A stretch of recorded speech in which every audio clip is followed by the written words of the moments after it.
Well, hello, friends, and welcome to another episode of Off the Rack. I'm your host, Sal. My lovely and amazing co-host is also just testing this out right now. Hi. Welcome to the show. Hi.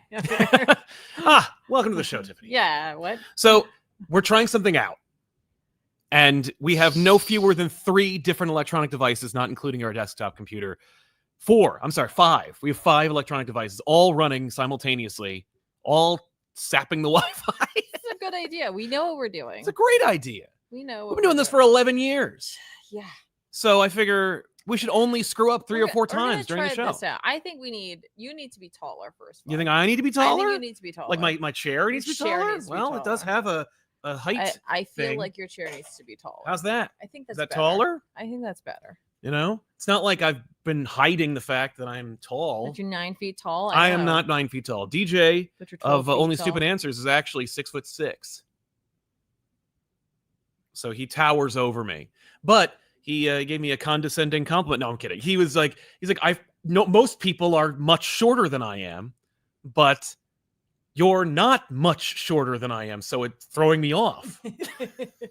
I'm used to looking way down, but this way he just looks down on eye people level. all the time. It's true. That's what you're saying. But Is that what yeah, you're saying? yeah. I mean, no, I'm not saying that. He's a great guy. It was a terrific companion. This is weird. It is Usually weird. I'm looking at At the camera, at the audience. camera, and now I don't know where to look. So I just so we're trying things out.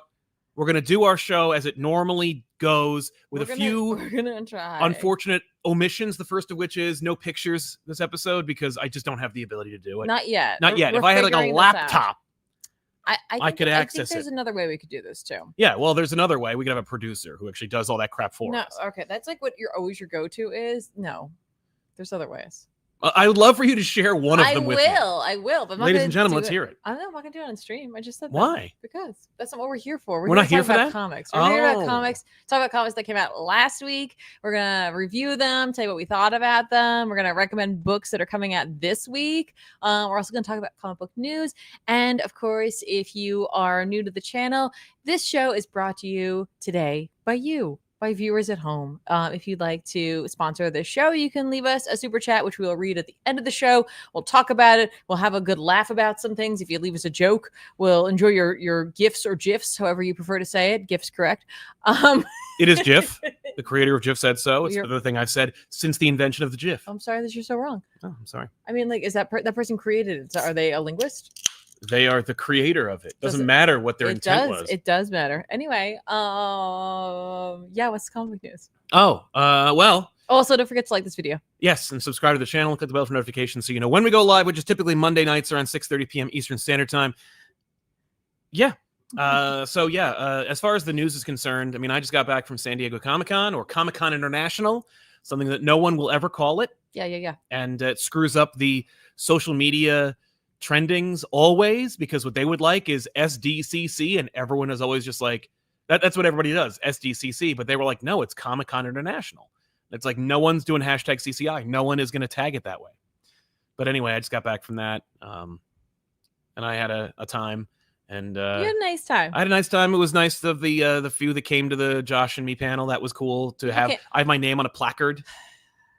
People came to the panel. It's not your fault. They put it in the library. It's not a very conducive spot, but to everyone who went out to it, you're amazing and awesome, incredibly. and you're the literal best. Yeah, you're the real around, ones. and you got to do a panel there, and that's freaking amazing. Even if for some reason you're down on it, I'm not down on it. I'm just, you were down. well, you know, But you shouldn't be. You had a I really good appreciate it. time. You were there alone. I wasn't able to join this year. And you got to explore. You got to meet up with some friends. You got to hang out. You got to do whatever you wanted, whenever you wanted, without me going like, I'm thirsty. that is hardly a tax I on the know. event. But and I don't see how it really changes anything that I do. But it's true. I did do that. Also, if you were at the All Stars panel with me and Josh Williamson, Yeah. you're the only ones who are ever going to see it, because the audio got screwed up, so you'll never see that panel. That panel's gone. I would like to hear the audio. I'd like to see if I could fix it. It sounds like a college lecture hall if Well, you were in the end of Well, the maybe I can building. fix it. maybe. Probably not, but I'll give it a try. It's not broadcast worthy. Like, it's not something we can put out. Maybe the patrons can check it out, but like, that's it. Well, that's your opinion. Well, yeah. I will also have an opinion. Well, as the owner, operator, and CEO, I don't like to pull rank very often, but I will say that no one's going to watch it because it sounds like ass. I don't know. No. If the creator of the GIF can be wrong about what it's called, you too could be wrong about how the This audio might be. If that were the case, which of course it isn't. No. People in the chat agree. Yeah. Because it's about graphics. Yeah, I know. Graphics, not giraffics. Right, that's true. Yeah.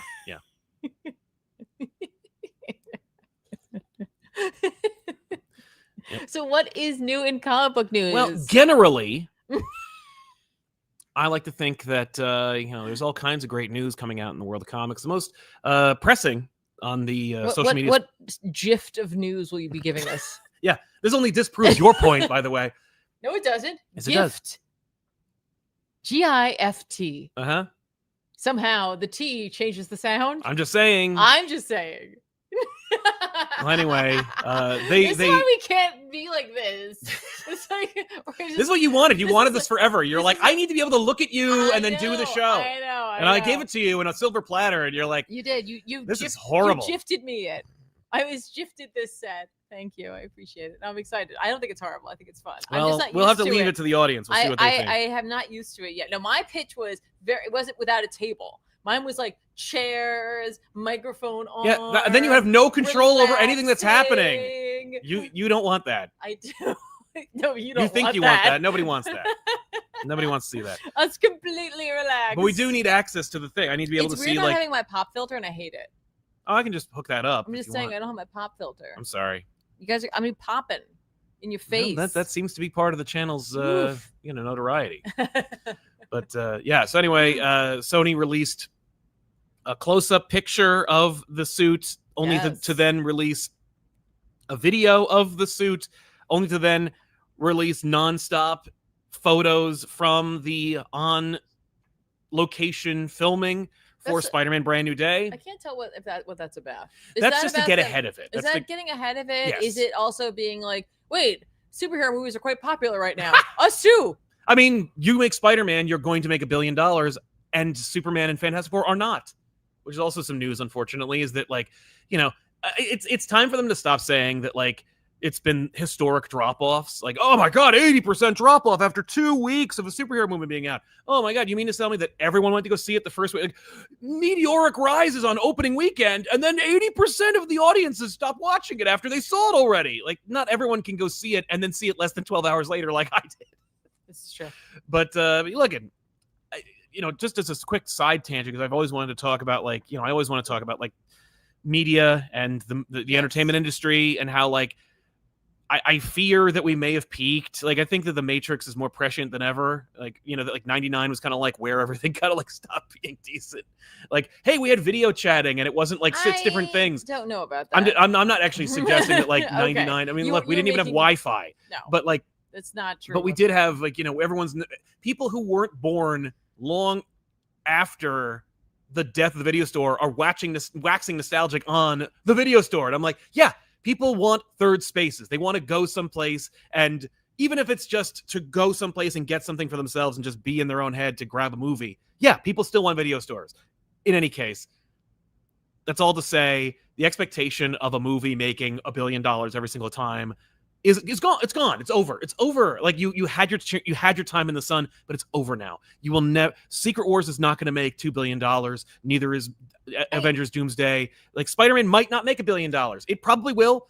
It'll be one of the year that will do it. But those days of every single one is going to make $1 billion. Well, we need to make at least $800 million in order to break even. Well, you screwed up. I think it's more that if a movie does manage to do that, it's not because of a formula. No, it should be celebrated. It should be just more it's that's something different. That's something new. It's not an expectation. Yeah. And I think that's what the issue is. But that's just the problem overall, where I'm sure anyone out there who is in communications or media or anything like that, if you're attempting to get a job, oftentimes people who don't understand what you do or what you want to do will ask things on your in the on the list of things. What is that called? The job listing. Yes. The posting.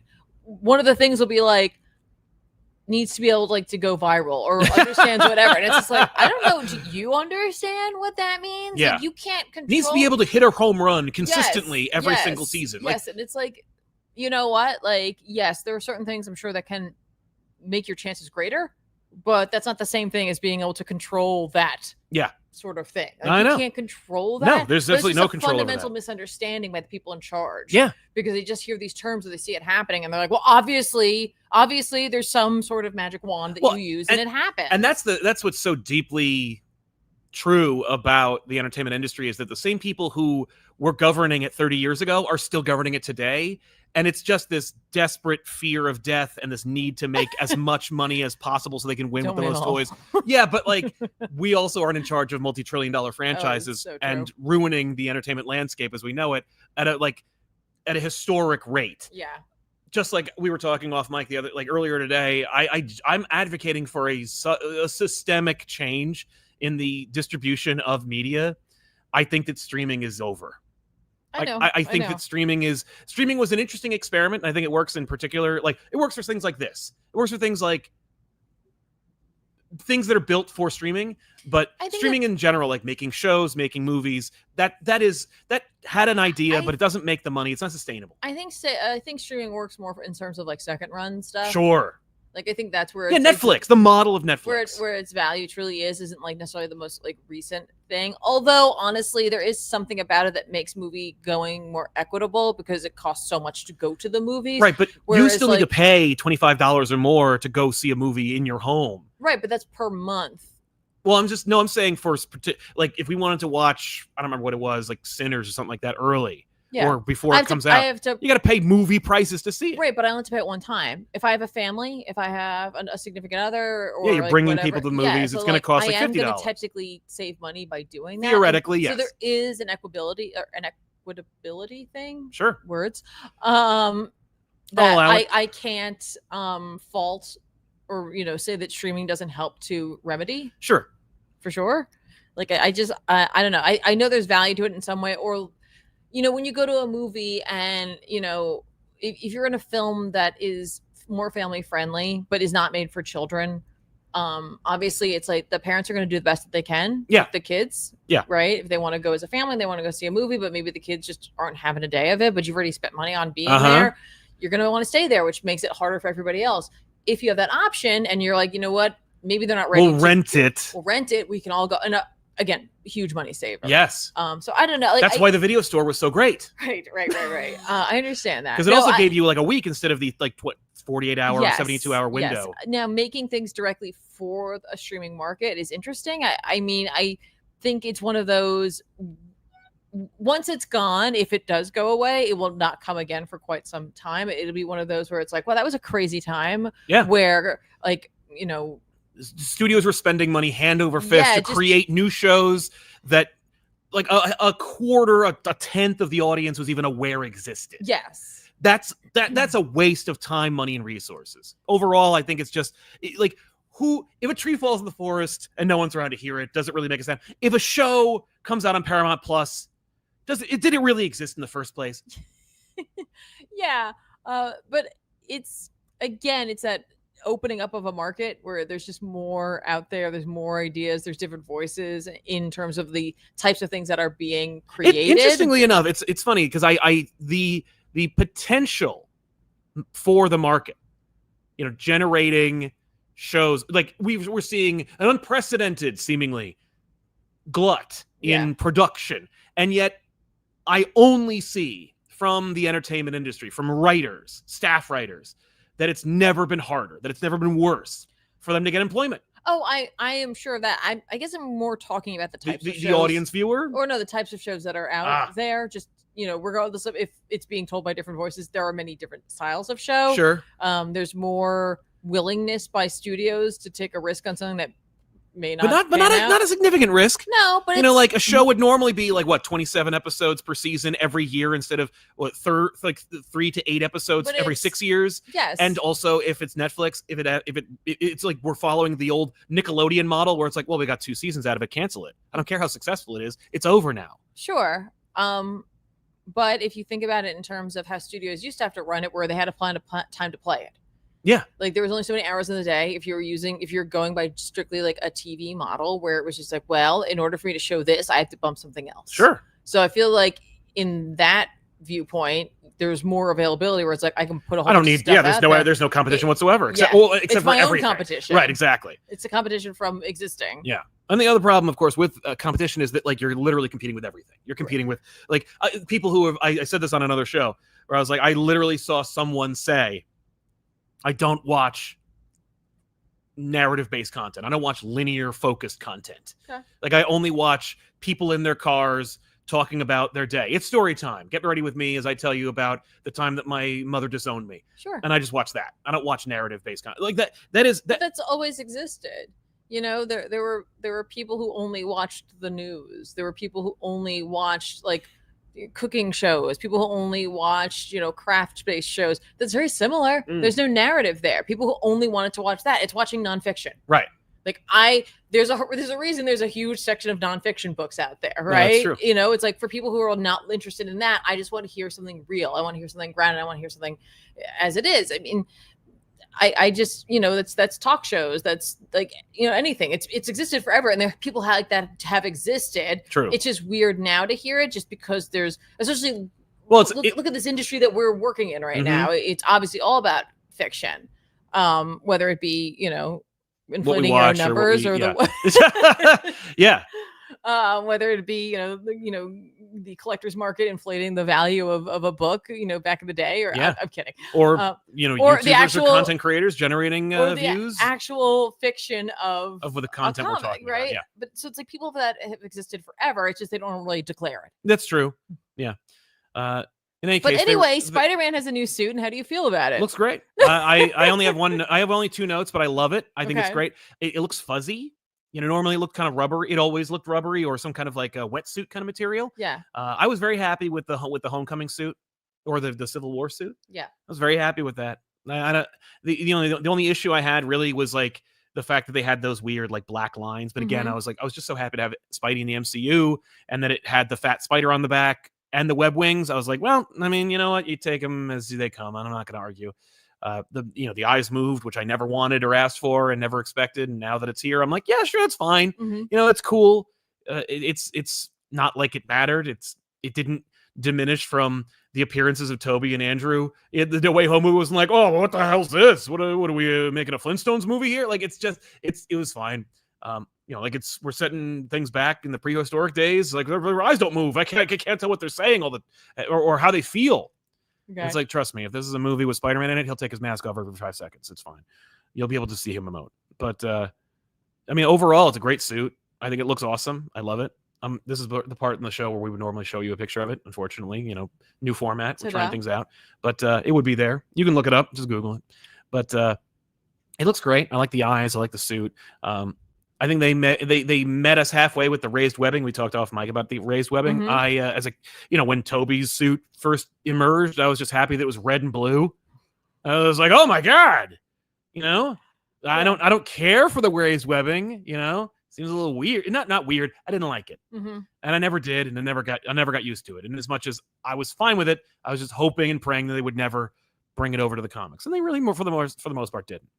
But that'd be such a pain to draw. I know. I agree. As it stands, just drawing the webbing in general is a nightmare. Yeah. But I like the raised webbing half measure they did with the new suit, where it's like it's dark, it's distinguished from the other parts of the suit, but the colors are great, the eyes are great, the material looks fun. The only 2 notes I have are web wings. Would like some webbing. You always want that. I don't always. I didn't as a kid. When I was a kid, when Bagley took over for Amazing Spider-Man, I was like, this is exactly what I want. Get rid of that old nonsense. But I do like the web wings. That and the I want the fat spider on the back. I know I'm not going to get it. I know. Look, I had at least one movie, I think it was 2, where we got it. Maybe even had it in the Infinity War movie, like for 2 seconds. So like there were 3 movies where Spider-Man had a big fat red spider on the back with chunky legs. I love that spider. I love that look. I hate when they put it on the front like they did in the Friendly Neighborhood Spider-Man cartoon. Don't mess with it. It's perfection. You know, Ditko nailed it. We're good. But barring all that, looks good. I like it a lot. I think it looks nice. I hope they don't muck it up with CG, because famously in Civil War, Tom Holland had a practical suit and had a classic like Romita style spider on the chest. And then they went, yeah, just make CG. And they just put CG all over it. Like they just replaced it with a CG suit. Why? Because then it's easier to manipulate. Like it's easier to okay. make it look homogenized. It's like if he flips in real life and then he flips over onto that wall, but the wall is CG, you can tell. And look, you watch any Raimi Spider-Man movie, you can tell when like the practical effects end and the CG begins. For some reason, people seem to not give a crap about that, but whatever. They're just like, I don't care, just give me more. Spider-Man 4, please. But you know, I love it. I think it looks great. Good. You know, but it was it's not as bright as it was at the end of No Way Home. That was a very I don't know what that was about. It's an odd choice. I kind of loved it because it was so colorful and comic booky.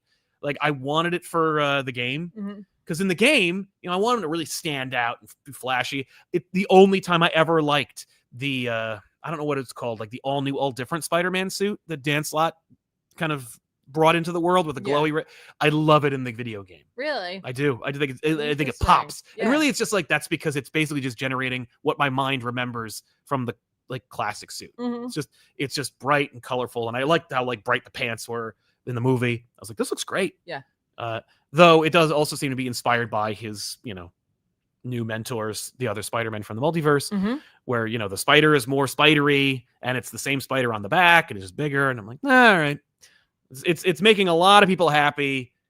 I'm not going to complain. And you're one of them. Yes. And I'm one of them. No, I'm not happy because they're doing that, but I'm also just not going to complain about it. But yeah, we know so much about that movie already. I can't believe it. I don't know anything about that movie. Do you want to know anything about it? No. You're going to find out because it's going to be just thrown at us. Probably, but I don't know much about it at all. And that's how I like to go into these movies. I know. I just bumble on into them. Yep.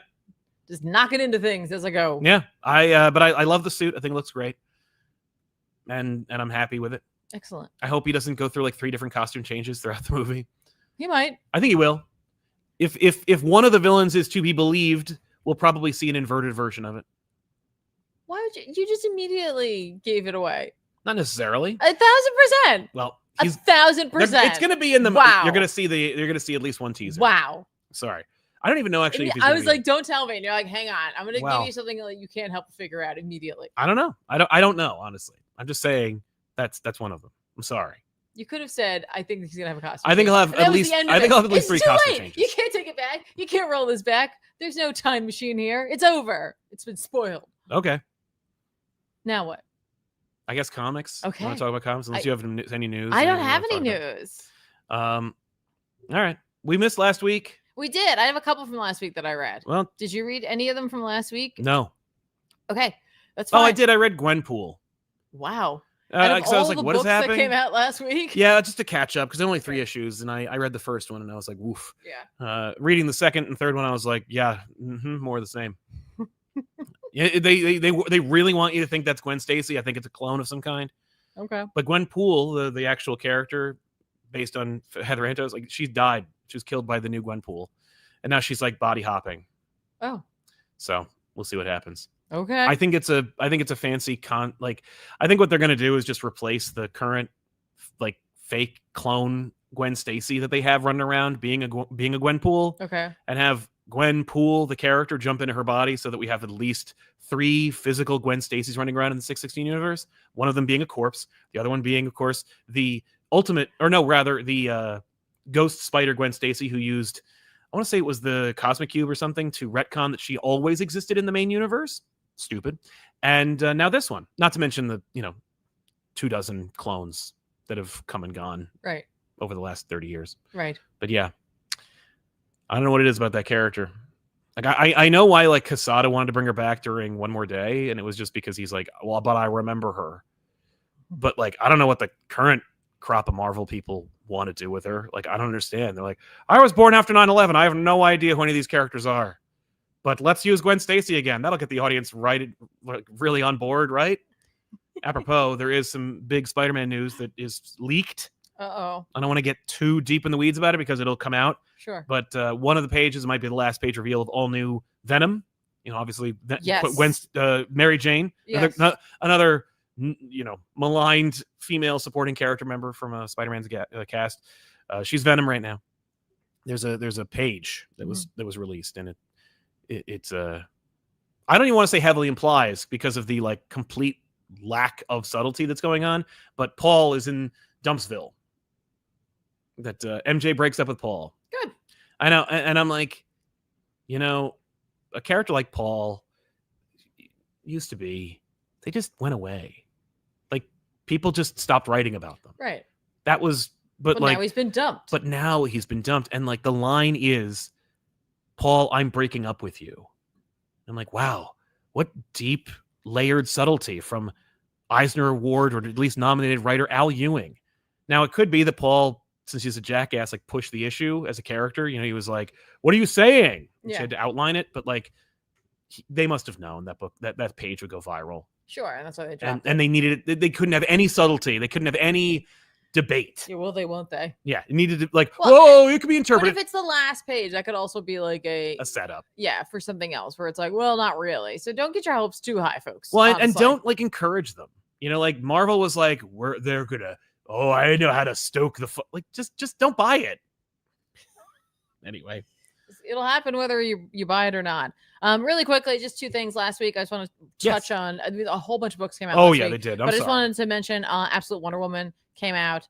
That's Absolute Wonder Woman number 10. It's written by Kelly Thompson with art by Hayden Sherman, and it's a great issue. Oh, gee whiz. Freaking awesome. Isn't that a really good issue? Isn't it the next issue after your episode of Absolute Wonder Woman on Back Issues over on youtube.com/ComicPop? Didn't you do up to 9? No. I thought you did. No. You wrapped up the Hades story. Yeah, but then there's another one. Oh, there's another one. Yeah. The Minotaur. Yeah. Yes. The Minotaur. Okay. Yes. And so that's furthering this. It's a really beautiful issue. You know, it just further highlights what we all thought Thompson was doing with her character in terms of who she is. And it's just Diana? Yes. Okay. And in terms of, you know, just her being at the core Wonder Woman, it's cool because like there's a conversation between Cersei and Hecate, which is really well done. I'm not going to like take away, by like going over it, but I want to point out that at one point Hecate, and this is like the second time we've heard her mention something like this. She mentions that it's already in her in a different, better world. It would have been allowed to blossom, and I'm like, better is emphasized, right? Like and they might not mean better in terms of quality. They may just mean, you know, better in terms of like hope of not being of just not being made by Darkseid. They're like locking things into place. I saw that was in Absolute Martian Manhunter. They revealed the Darkseid is at the core of it. Like the Martian discovered it. I was like, okay, they're like you said, you were saying like how everything's kind of coalescing. It started feeling at Comic-Con. They released a page from an upcoming issue of Absolute Wonder Woman in which Batman's going to team up with Wonder Woman in her book. Good. It should be in her book first. Yeah. No offense, Scott. I just don't know if you have the right voice for this character. We'll see. I mean, we'll see. I mean, hopefully that's been the problem with the Ultimate Universe, where like everyone who's doing their books nails it. Hickman gets the Spider-Man voice.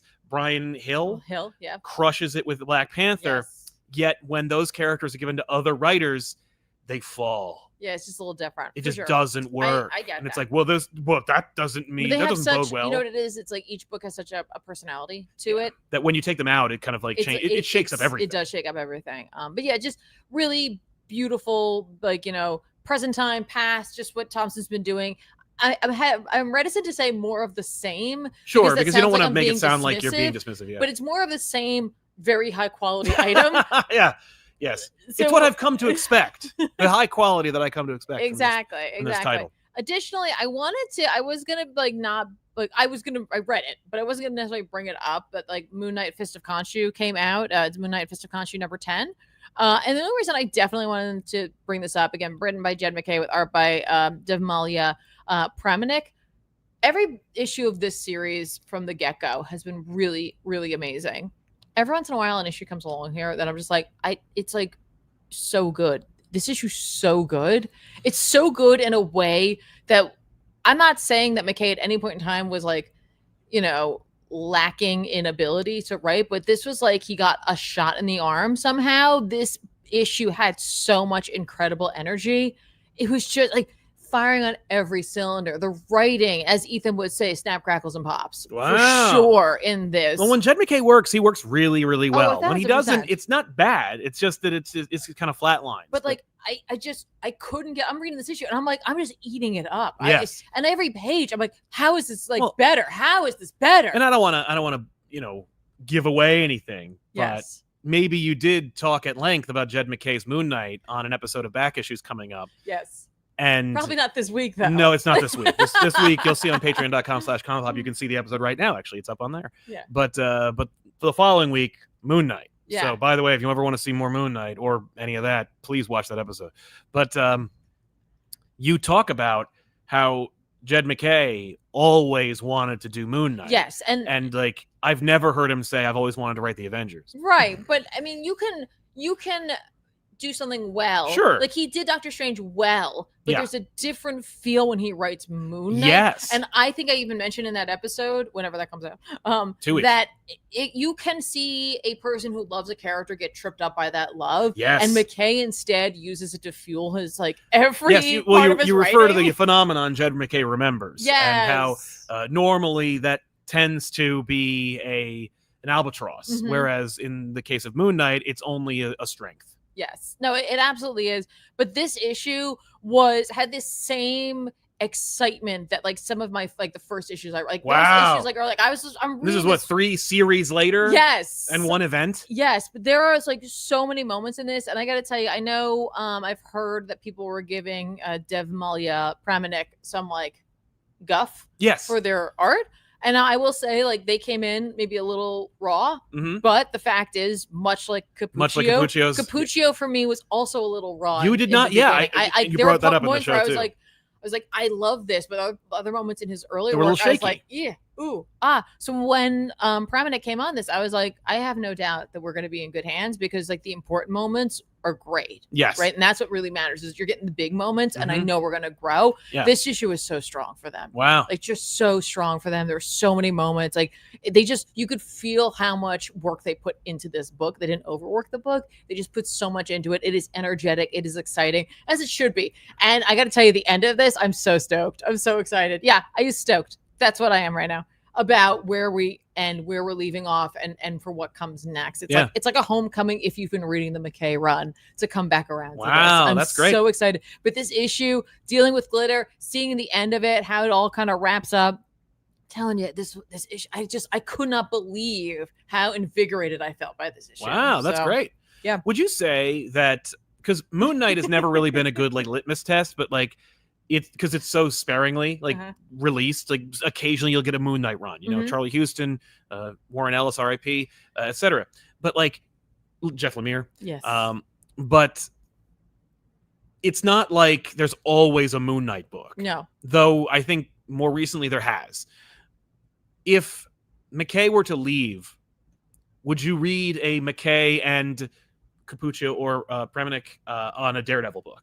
I'd be willing to give it a shot Because they're street level characters. So here's what typically happens with me when I find a writer that I latch on to. It's where I'm true, just yeah. Ooh, I have to know more, right? Uh-huh. I will often follow them to a book just to see what they're going to do Well, with it. The Flash. The Flash, the Cy Spurrier Flash is definitely one of those. But that's not an instant sell for the long run for me. I have to see what story they're going to be telling, or if that character interests me. Because what's an instant sell? You buy the book. Yes, but it's if they end up taking a character, letting me get to know them, and I like where the story is going, I'm on board. And also that opens a door for me, a door that I may not have, or been willing to open before that. Where of course there's a tiger, naturally, as there is behind every door. Behind every 2 doors, there are at least 2 tigers. Yeah. So it's if they were to move on to another book, I would at least give the first issue a shot just to see what we were going to do with it, and to see how he wrote the character. Mm-hmm. But it wouldn't necessarily mean I was going to be on it for the long haul. No, this just hit for some reason. Yeah, you were really locked in on Moon Knight. Yeah, and I mean, Moon Knight's kind of could an be his easy enthusiasm sell for me when you think about where his origins are, which we kind of talked mythological, about. Mythological, coming from a Werewolf by Night book. There's a lot there. Yeah, obviously, horror, myth. God, all that, but we kind of went a different way with Moon Knight. That's always been there, but a lot of it was war, mercenaries, this, that, the other thing, right? So for me, that wouldn't have been an easy in. This was an easier in for me. We start off McKay's run with vampires. I'm like, Yeah, and Yes. something fun and different about Yes. vampires. It wasn't just like, here's some vampires. Blade takes center stage and overshadows the book. No. Yeah, it was a really easy sell for me on this, and I think that's what locked me in. And then I was just so invested in his character work that I was like, well, I got to see where this is going. And now we're how many issues into it? Yeah, and I'm how many series are we into? Yes, 3. Yes. For as long as he's willing to write it, I will probably read this book, unless it for some reason were to suddenly go like. I don't want to say like I'm not I am ride or die kind of because it's like I don't want to support if it's not going well necessarily, but this has been going really well, and like I said, this particular issue for some reason just was so great. I mean that came out like 2 weeks ago, so hopefully all of you have already read it and are very excited for what's to come next. Was that an older issue? Yeah, this was 2 weeks ago. I just wanted to mention it because it hit me so hard. Like it was just so good. So good.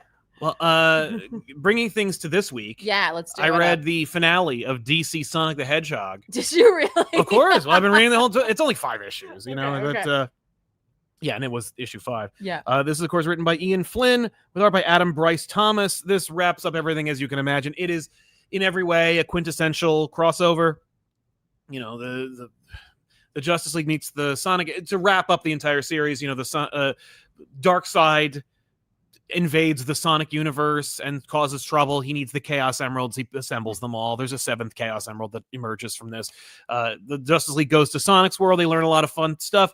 The Justice League is then sent to a pocket dimension. The Sonic characters go to the DC universe. They take each of their counterparts' places and to help clean up the DC universe. Then the heroes are freed and rescued through Speed, because of course, you know, Sonic, and they return only to then team back up and then fight the greater foe. The only thing that we don't get is a fight between the two of them, because it's, you know, this is more of an all ages kind of book, very kid oriented, but also still manages to stay relevant. If you're a Sonic the Hedgehog fan, you will not be disappointed. If you are a deep lore Sonic fan, you'll probably not be disappointed at all. You'll actually get a lot of different characters that you wouldn't expect in a Sonic crossover. Normally, if I were to read this, with sight unseen, I'd be like Sonic, Tails, obviously Shadow, because, you know, the movie, Knuckles probably, and that's it. And it's like, no, Amy's in there too, because Wonder Woman, and also a bunch of other characters that I've never heard of or seen, because they need to have compliments as well. But, you know, it's no one takes any center stage. Sonic is obviously paired off with the Flash, but it's only played for fun, and it's never like, watch these two speedsters solve the problem with Speed. Though they do solve a lot of problems with Speed. You know, but in the end, they defeat Darkseid, and he's sent away. It's not like they put him in a prison or they kill him. They're just like, well, I don't think we'll be hearing from him for a long time. Yeah, Sonic just rolls himself into a ball and just goes through his chest. Just spin dashes through his chest. Yeah, I mean, you know, why not? That's what he's wanted to do. Well, and you know, Darkseid apparently he loves dying now, so why not? This is go-to. Again, we also like coalesced all the Darkseids into one multiversal Darkseid, so it's like having another Darkseid is kind of like, what are you doing? Right. So we're just going to say this takes place between, you know, it takes place right before DC All In. Okay. Darkseid, right before he had the idea, you know, to create another universe, or rather influence another world, he decided, well, why don't I try taking over the Sonic the Hedgehog universe? Fun art. Yeah. The Sonic characters are obviously much more well represented by Thomas's art than the heroes of the DC universe, though I will say everybody looks fine. It's not like they look off model, but they look like they're from, like, everything is very much homogenized into the Sonic style, as opposed to it being like this kind of odd pairing of styles. Yeah. So, you know, Superman looks a little weird sometimes, but it's fun, you know, and I like it. I liked it well enough. I can't say I recommend it necessarily, but I didn't dislike it. It was very much like an indulgence, and it was something where it's like, if you have the extra cash, you could spend it on this. It's so funny to me that you read it. I don't know why. I don't know. Well, you know, Ethan's a big Sonic the Hedgehog fan, and it is true. There's a big subset of our audience that likes Sonic the Hedgehog, and I wanted to just like throw them a bone. I get that, but not really. I was just like, well, wouldn't it be fun? And also, hey, would a DC Sonic the Hedgehog do well on back issues? I don't know. Probably not. But you never know. You know, I have that DC Overwatch crossover just sitting on my shelf waiting for that. Not Overwatch, Fortnite. Yes. I was like, it's not Overwatch. They didn't cross over. No. What a mistake that was to not do that. When the iron was hot. Yeah, and that was, Yeah, they missed out, but they missed that. It's not like anyone's going to friggin' pay for DC meets Overwatch 2. No. Or try to explain some characters' name changes. No. But yeah. Yeah. There's a rumor Yes. that DC is developing yet another online only, just like they did the last 3 times and failed and like lost a whole bunch of money. Yep. They're like, we're working on another one. No single player action like Arkham, even though that's the one thing that worked for us. We're going to do another thing. Rumor is it's the Marvel Rivals. Yeah, well, plan. they are. I'm sure they're going to try and fast track that, which is probably a mistake. Yeah. Like Multiverses, which blows and is now dead. It's just one of those things where Marvel Rivals just hit the right time. There was a hole. It was. Yeah. They were like, oh my God, Overwatch just screwed up. Whoop. Yeah. Yeah. They've been developing it. And even that was a little rocky, but you did have a team that had come from that game from Overwatch. Yeah. So you already had a leg up. Mm-hmm. Yeah. Eek. I mean, I will try. A DC Rivals would be cool if it was good. I'm gonna try it. Yeah, we all know. I mean, it's free. I'm over here being like, oh, I don't know about that, but I mean, I'll find out when I play it. Yeah, like that's my Achilles heel. Yes, like some people will buy a comic just because I got to know what happens, and I'm like, yeah, but I don't support this, but I gotta check out this game though. Exactly, I gotta know. Exactly, just gotta know. Well, why don't you catch us up on the Gotham City Sirens? That's literally what I was going to talk about next. Gotham City Sirens, Unfit for Orbit number 5. We didn't get a chance to talk about 4, so I'm just going to kind of wrap it all up into one. Because this is the last issue. Like this was it. This series is over. It's a moratorium on Leo Williams with art by Haining. This wraps up the mini. Even though, like, I feel like the last time we talked about this, I was kind of like that felt like the cracks were showing. Really? In this series. I don't remember that. I remember you just liking it, but not liking it as much. No, I definitely did. I felt like I was like, oh, I don't know. Like it just the third issue, I felt like there wasn't a ton there, and also the problems I have with some of the art sometimes were really on display. Yeah. Was it just the schedule, you think, or no?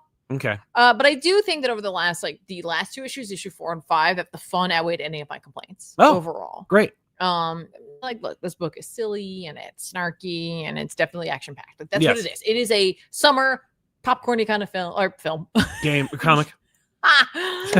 Comic. And it's not up there with great tomes necessarily. Sure, whatever. No one asked it to. I had a good time with it, right? Yeah, at times the visual storytelling was like a little confusing. Okay. But overall, the art was fun and bright, and I really thought it fit the tone of the comic overall. Even if there were some there definitely are moments where I'm like, where are we? What are we? Why is this happening? What is this panel for? Mm-hmm. What am I supposed to see here? Nothing? Yeah. What? But overall, like the character designs were great. I love the costumes that they wear. It's very colorful. It just the colors really fit the tone of the book, and I think it's just nicely done. Okay. I gotta say, as I really like this format for this type of book, where it's like, here's 5 issues, right? Because weekly, especially for or maybe weekly or whatever. It doesn't have to be. It doesn't have to be. The schedule wasn't the issue. The schedule was not the issue for me. It's more or less, I really like the idea of for books that I'm maybe not a big avid reader of, to have 5 issues, drop in, see how I feel about it. If I had thought this was an ongoing, I'm afraid I might have not picked up 4 and 5. Oh, because you knew there was an end in sight. I was like, well, there's an end in sight. I'm halfway through it. I might as well grab the last 2 and see how it ends. So that really worked out for me. Yes. Or it was like, I was willing to buy all 5 issues as opposed to stopping at 3 because it was going to be ongoing. I just didn't want to go down that rabbit hole. I think that's an interesting idea for some other books on both sides of the fence there, that maybe they could try that type of thing. Yeah. Doctor Strange. Yes. But it was fun. It was fun, and I would read another one written by her. Sure. For sure. Apropos your desire for a Doctor Strange mini, or that's like seasons of Doctor Strange, as opposed to it being just failed ongoing after ongoing. It's not failed ongoings. No, McKay's run was good. It got canceled. I thought it just ended. I think he just ended it. They don't end ongoings. I think he ended it because he was going to Avengers and X-Men. Yeah. I think it was like, you're writing Moon Knight, Doctor Strange, Avengers, and X-Men. Mm-hmm. There's no way you're going to keep up that schedule. Yeah, but it wasn't. It was a staggered schedule. The X-Men didn't show up after. X-Men was years after Doctor Strange. It wasn't that long. No, it wasn't. It wasn't like simultaneous. No, but I do think it has something to do with that. I don't think it was just. You don't think it was just because of low sales? No, I think there was probably an option like, which one do you want to keep? Yeah. Did you see Kevin Feige speak about abandoned post-credit scenes from the last period of Marvel movies, like, you know, Eternals. You'll probably never see Star Fox again, or Pit Patrol, okay. or an Eternal for that matter. Right. Or but- Clea. Or Clea. Are you kidding me? They asked him, will we be seeing any of those characters that were introduced in post-credit scenes? And he said, would you want to?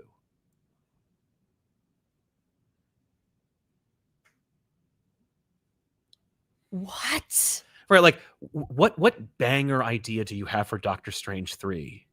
What? That isn't Doctor Strange and Clea. Like, you have Charlize Theron locked in as this character. What? Yeah. What a weird thing to say. It feels like fatigue is setting in. Not superhero fatigue, but like... The Feige fatigue? I think Feige's experiencing fatigue. Either with Disney, with the audience, with Marvel. I don't know. But he's like, whatever. And maybe it's because, like, we made a really, really good Fantastic Four movie, and I don't think it's going to break even. Wait, really? Yeah. No way. Yeah. How much did it cost to make? Well, on paper, like $300 million. Okay. In reality, probably like $600 million. What's it at right now? 3? No. Yeah. Wow. I know. And it's great. We had all of that. We did a whole show about it. Yeah. I know. I'd be nervous. How'd Superman do? Not bad as well. A little better. Whew. A little better. Superman is at $500 million right now. Okay. Okay. I should say it is not. This is why I'm talking about. Like, hey, first of all, don't expect $1 billion. Secondly, that doesn't mean that it's a failure. Yeah. Like, just keep your budgets lower. You know, I think Superman was great. I think it's a fantastic start to a new universe. If you needed Superman to break over $500 million, you effed up. That's not Superman's fault.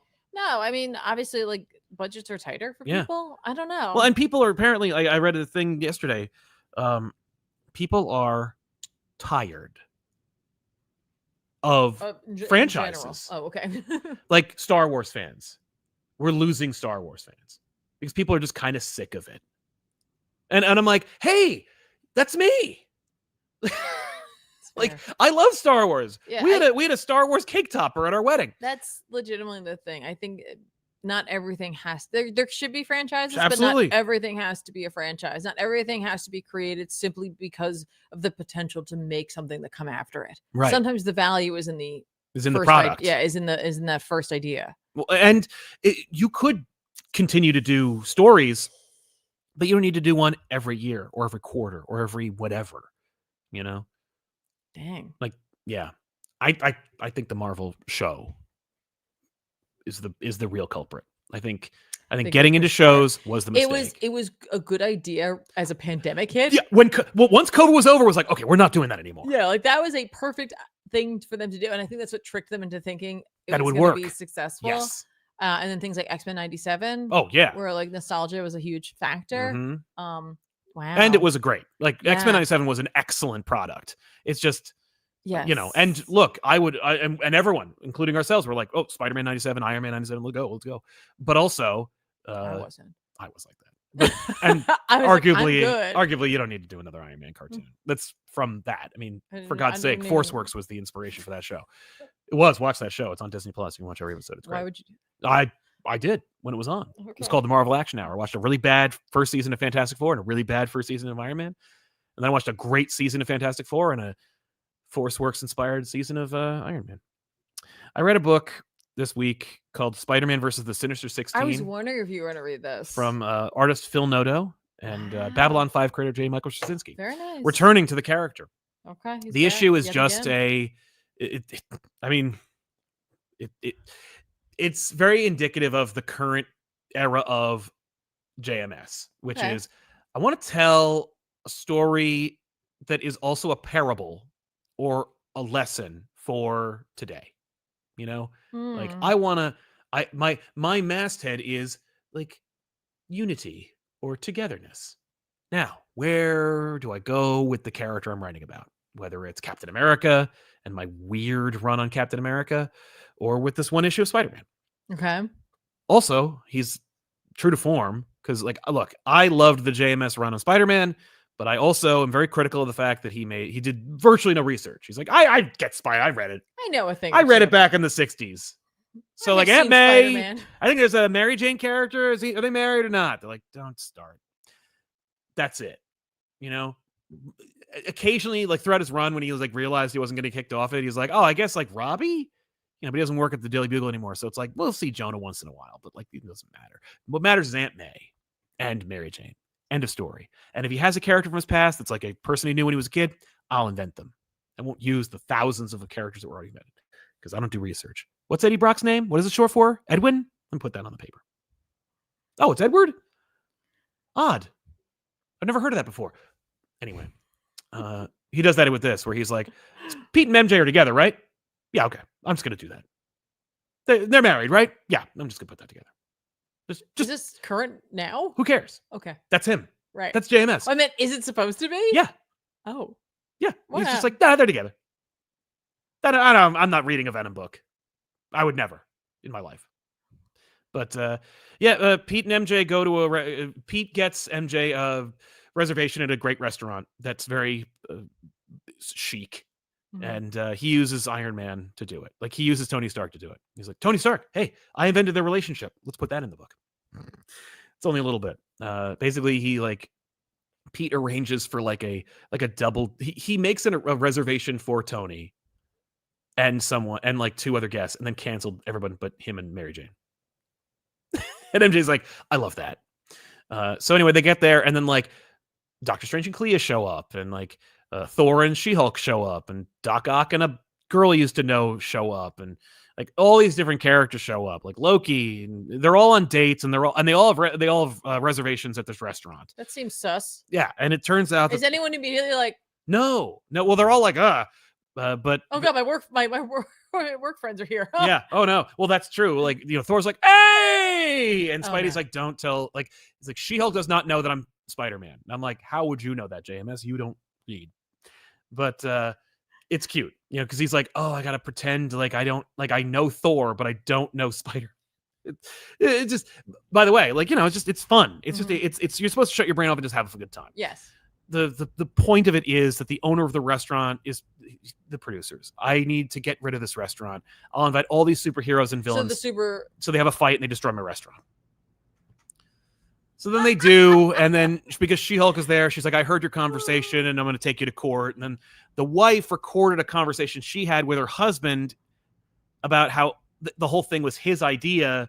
So then she cuts a deal to send her husband up the river. It's just like, what is this Matlock episode? Is this an ongoing? No. Is one issue? One issue. That's it? Yeah, it's just a done in one. Wow. But based on the strength, I think, of the pre-orders for this issue, because that's how bad things are with Spider-Man right now, where they're like, get someone who wrote Spider-Man 20 years ago to do this, and then just give him a job. It's not like I know anybody else that writes Spider-Man or writes comic books now. And look, you do. Chip Zdarsky said no to Amazing Spider-Man because what a miserable experience it is to work for Marvel on Amazing Spider-Man. That's why Joe Kelly's writing Spider-Man. You know, normally you get like a new hotness, either like a movie director or like maybe someone from the independent scene, you know, rising star. How about just somebody who knows how to work for us and has been working for us for 40 years? But they gave him a miniseries, or they gave him an ongoing. What? JMS has a new Spider-Man ongoing series after this, on the strength of this book. Yeah. And I'm like, this is how little these people give a crap about this character or about this, like, the legacy of this title. They're like, oh, well, Amazing selling fine, but I mean, JMS, if you want to do a series, we'll just run it concurrently, and you will not play ball in any way. Like, there's no way that these books are going to overlap. And maybe that's fine. Maybe they'll just maybe they'll Clone Saga us and just say that the other one is fake. Right now they're doing a weird. Joe Kelly's setting up this thing where like Pete's in space and Ben Reilly's taking over for Peter on Earth, and it's like, what is happening? It'd be amazing if like that Peter and that MJ are all fake. They're all fake. The whole thing's been fake since the JMS run. Yeah. No one would argue. I think honestly, like, as far as the book's concerned, if they were just like the whole thing was a simulation, like from One More Day, like if the whole, like, you know, yes, Mr. Negative happened, you know, Driver or whatever the hell that guy's name was. His superpower was he drove a car. Brand New Day, really great era. Menace, you know, Carly Cooper, just all of it. Her becoming a goblin. None of it happened. Well, all those characters happened, but like nothing happened to them. Yeah. or they were in like the goo. They were in a VR world or something. I don't know. What's their name? Overdrive or Driver? It is Overdrive. Thank you, chat. Thank you, chat. Yeah, I was thinking of the PS game Driver. You Are the Wheelman, but just scrolls. There you go. Is Overdrive really that much better than Driver? No. But yeah, I mean, it was a great issue. Phil Noto drew it, so it's very like, because it's like My Dinner with Andre or some crap. Yeah. It's cute, looks good. You know, the characters are very Phil Noto. Sure. But there's no blemishes.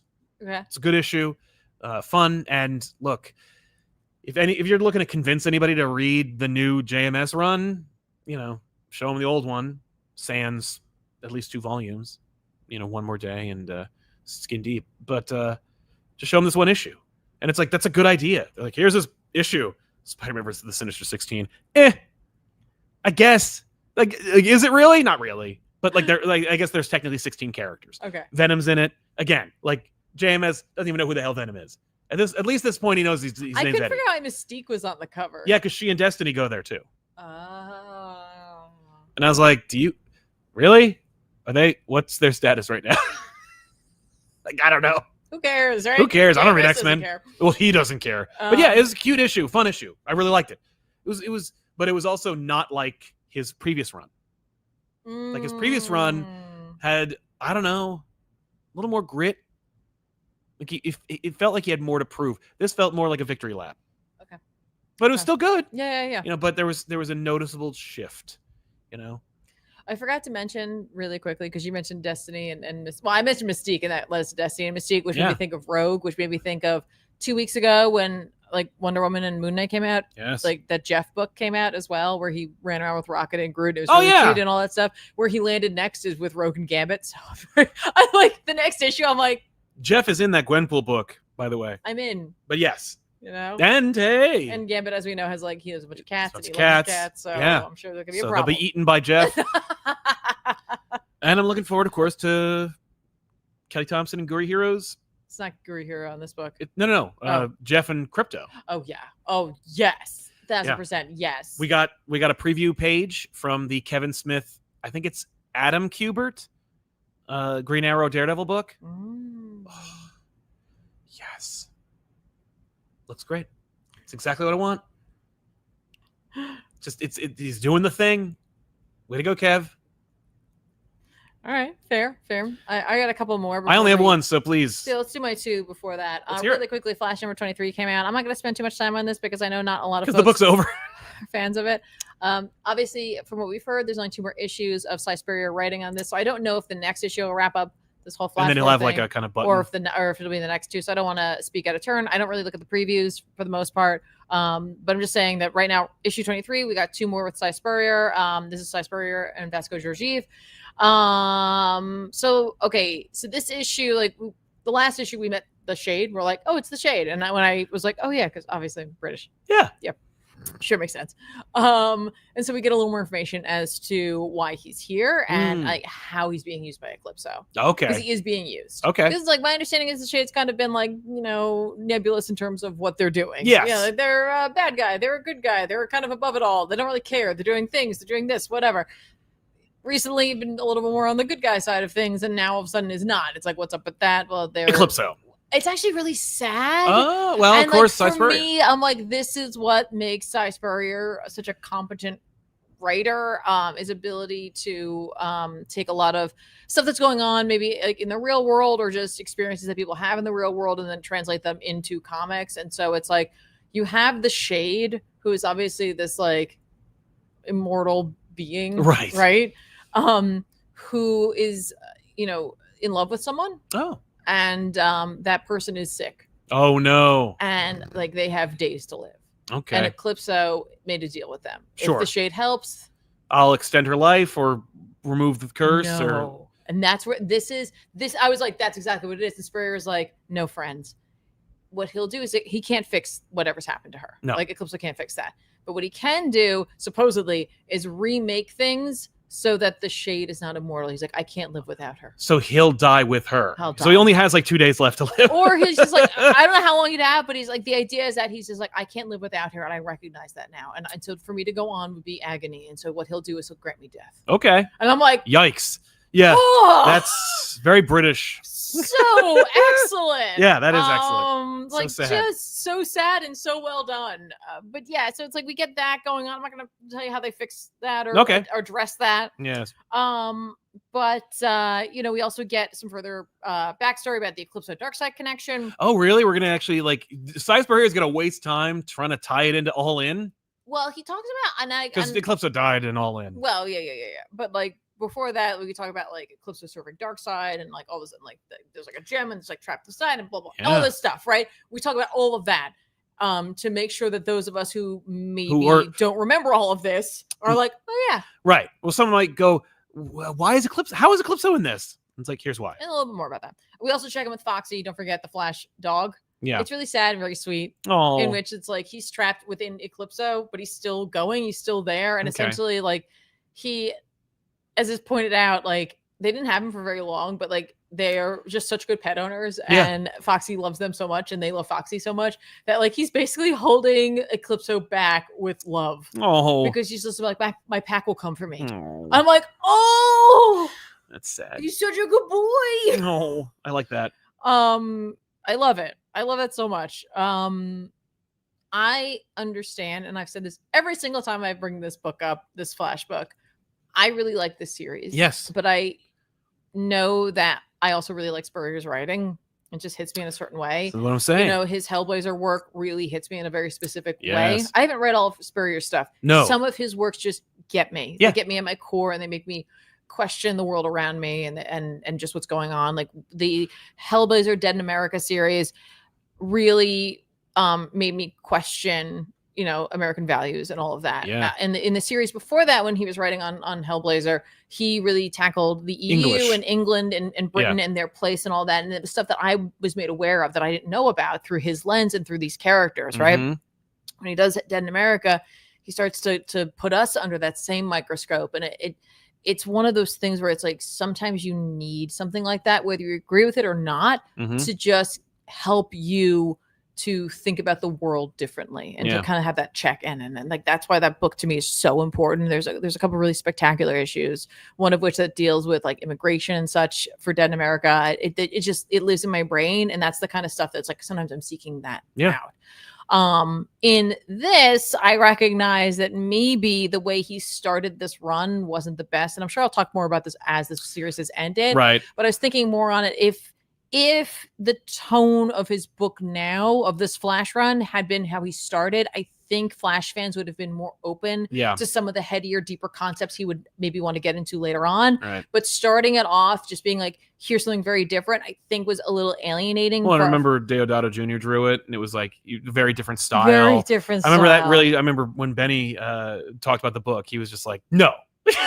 Yeah. And the art was a big factor for a lot of Flash fans. And that's fair. And Georgiev just brings a very different energy to it, but it also fits the story. Like, I don't know if Georgiev's art would have matched the story that probably was not told in that first volume, but I just think if we had worked up to that first volume as opposed to just diving into the deep end, people might have been a little more, or if we'd started with this and kind of it might have been better received. The fact is there's 2 issues left. I'm not convincing you right now to buy this book if you're not already. Well, that's 2 issues away from ending. So. I would say though, if you're interested in it at all, you know, obviously there's volumes you can go back. I think this book is going to find its people. Yeah. Inevitably, like when it's all over and the dust settles and Flash moves on and Flash like finds other writers who maybe match a little bit more of the energy that folks are looking for. Others are going to find this book and be like, this was a really interesting period in Wally's life, in the Flash family's life, in terms of what was going on in the DC universe and what Spurrier brought to the table. I get it, is what I'm saying. Right. I like it, but you always that's your prep. That's your preface every time. My preface every time. I just want people to know that it's like I am not in any way being like, oh, you don't like this, you're just uncultured or you don't get it. No, I understand. This is not what you were looking for. This is not typically what this character is meant to carry. You know, it's just not necessarily who he is. It's just something I was like, I connect with this. Yeah, exactly. That's it. So for me, great. For others, maybe not so much. But you only got 2 more issues. I don't know who's coming next I don't know. for writing. But hopefully it's good and hopefully you'll enjoy it. The next book I want to talk about is One World Under Doom God. Yes. I was wondering if you'd read it. God's Returns. God's Though I doubt Returns. Hickman wrote it. No, it's written by Ryan North with art by Francesco Motorino. Oh. Mortorino. I missed a letter. Apologies. Ryan North Mortorino. wrote this. He's writing One World Under Doom. He's writing Fantastic Four. So this is an essential issue. It is and it isn't. Let's Sure. talk Because about it's about gods. So let's talk about first of all the Hickman of it all, right? Obviously Hickman created Gods, wrote this mini series.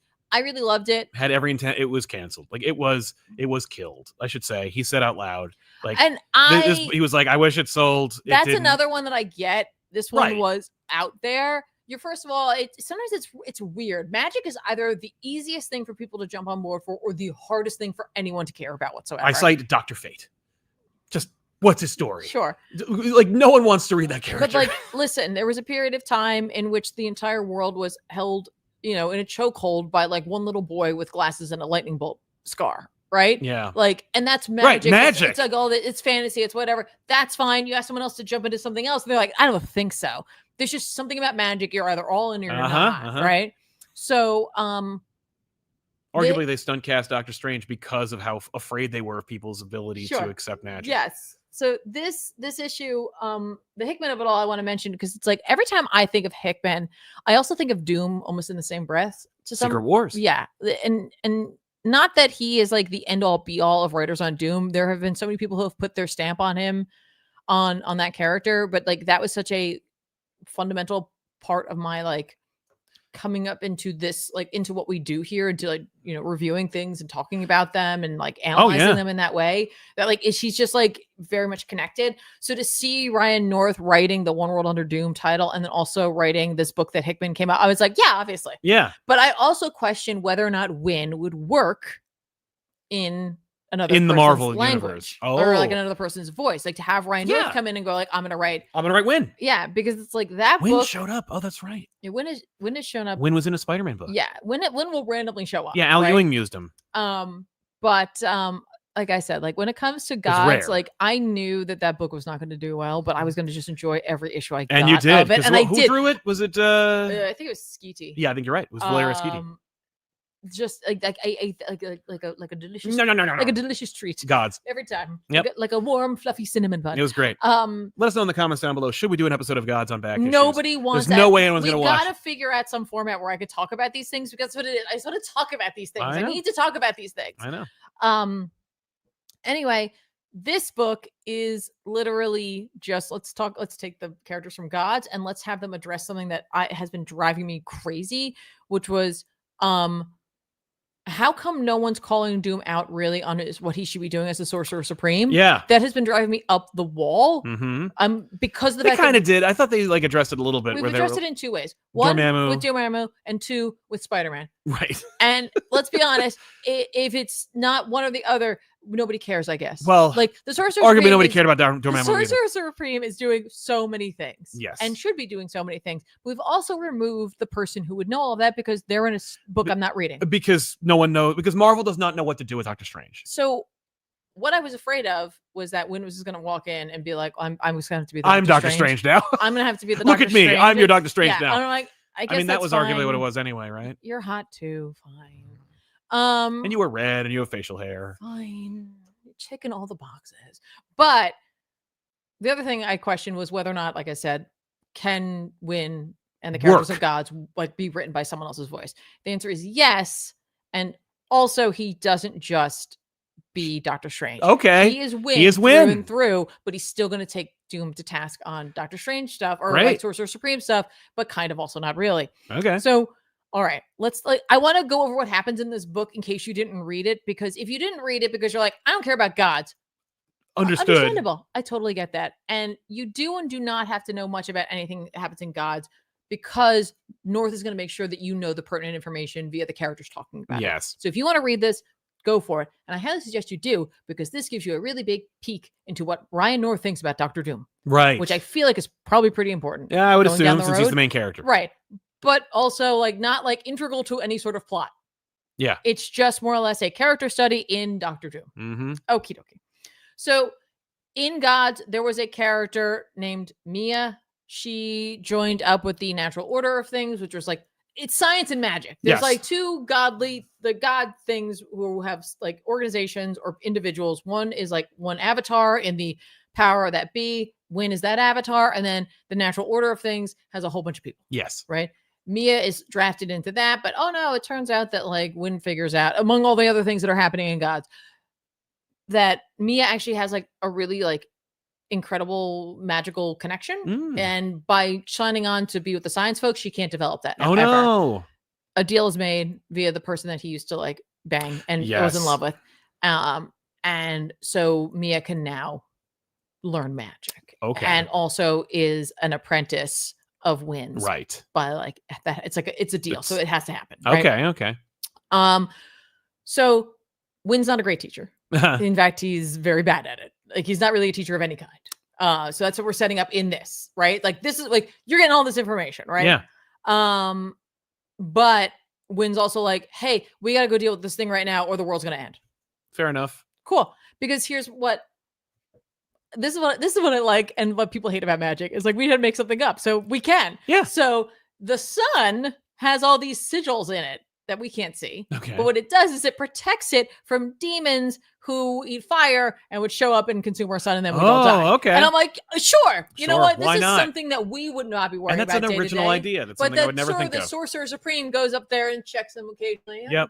We're good. Good. They didn't wear out. Yeah. I put a little like paint over here. We're good. All right. I'll be back like in 6 months. Yeah. It's like getting your oil changed. You got to go check the sun. Yeah. You got to It's on the list. Yeah. You got to check the traps. I don't know. Right. Yeah. Needless to say, they have to go talk with Doom. And so upon going to talk with Doom recognizes the magical like depth that Mia has. And he's impressed by it. And he's like, that's great, right? Okay. And inevitably, as they go up to do their thing, like Doom's like, let me like, you know, you're gonna have to help with your magical abilities. Let me show you what to do. And he starts showing her what to do. And she's like, oh, Win never does this. Like, right. he's eventually like, just figure it out yourself. He's just like, whatever, just do it yourself. You're fine. And he's like, that's what? Right. And you think, and for a minute, I was like, is she trying to win her over? Doom in this is being true and true. Just Doom. He's just being Doom. Yeah. And, you know, he calls her Mia. Win doesn't even bother to like remember her name most of the time. And inevitably, you know, Doom proves to be a better teacher. Yes. For a number of reasons.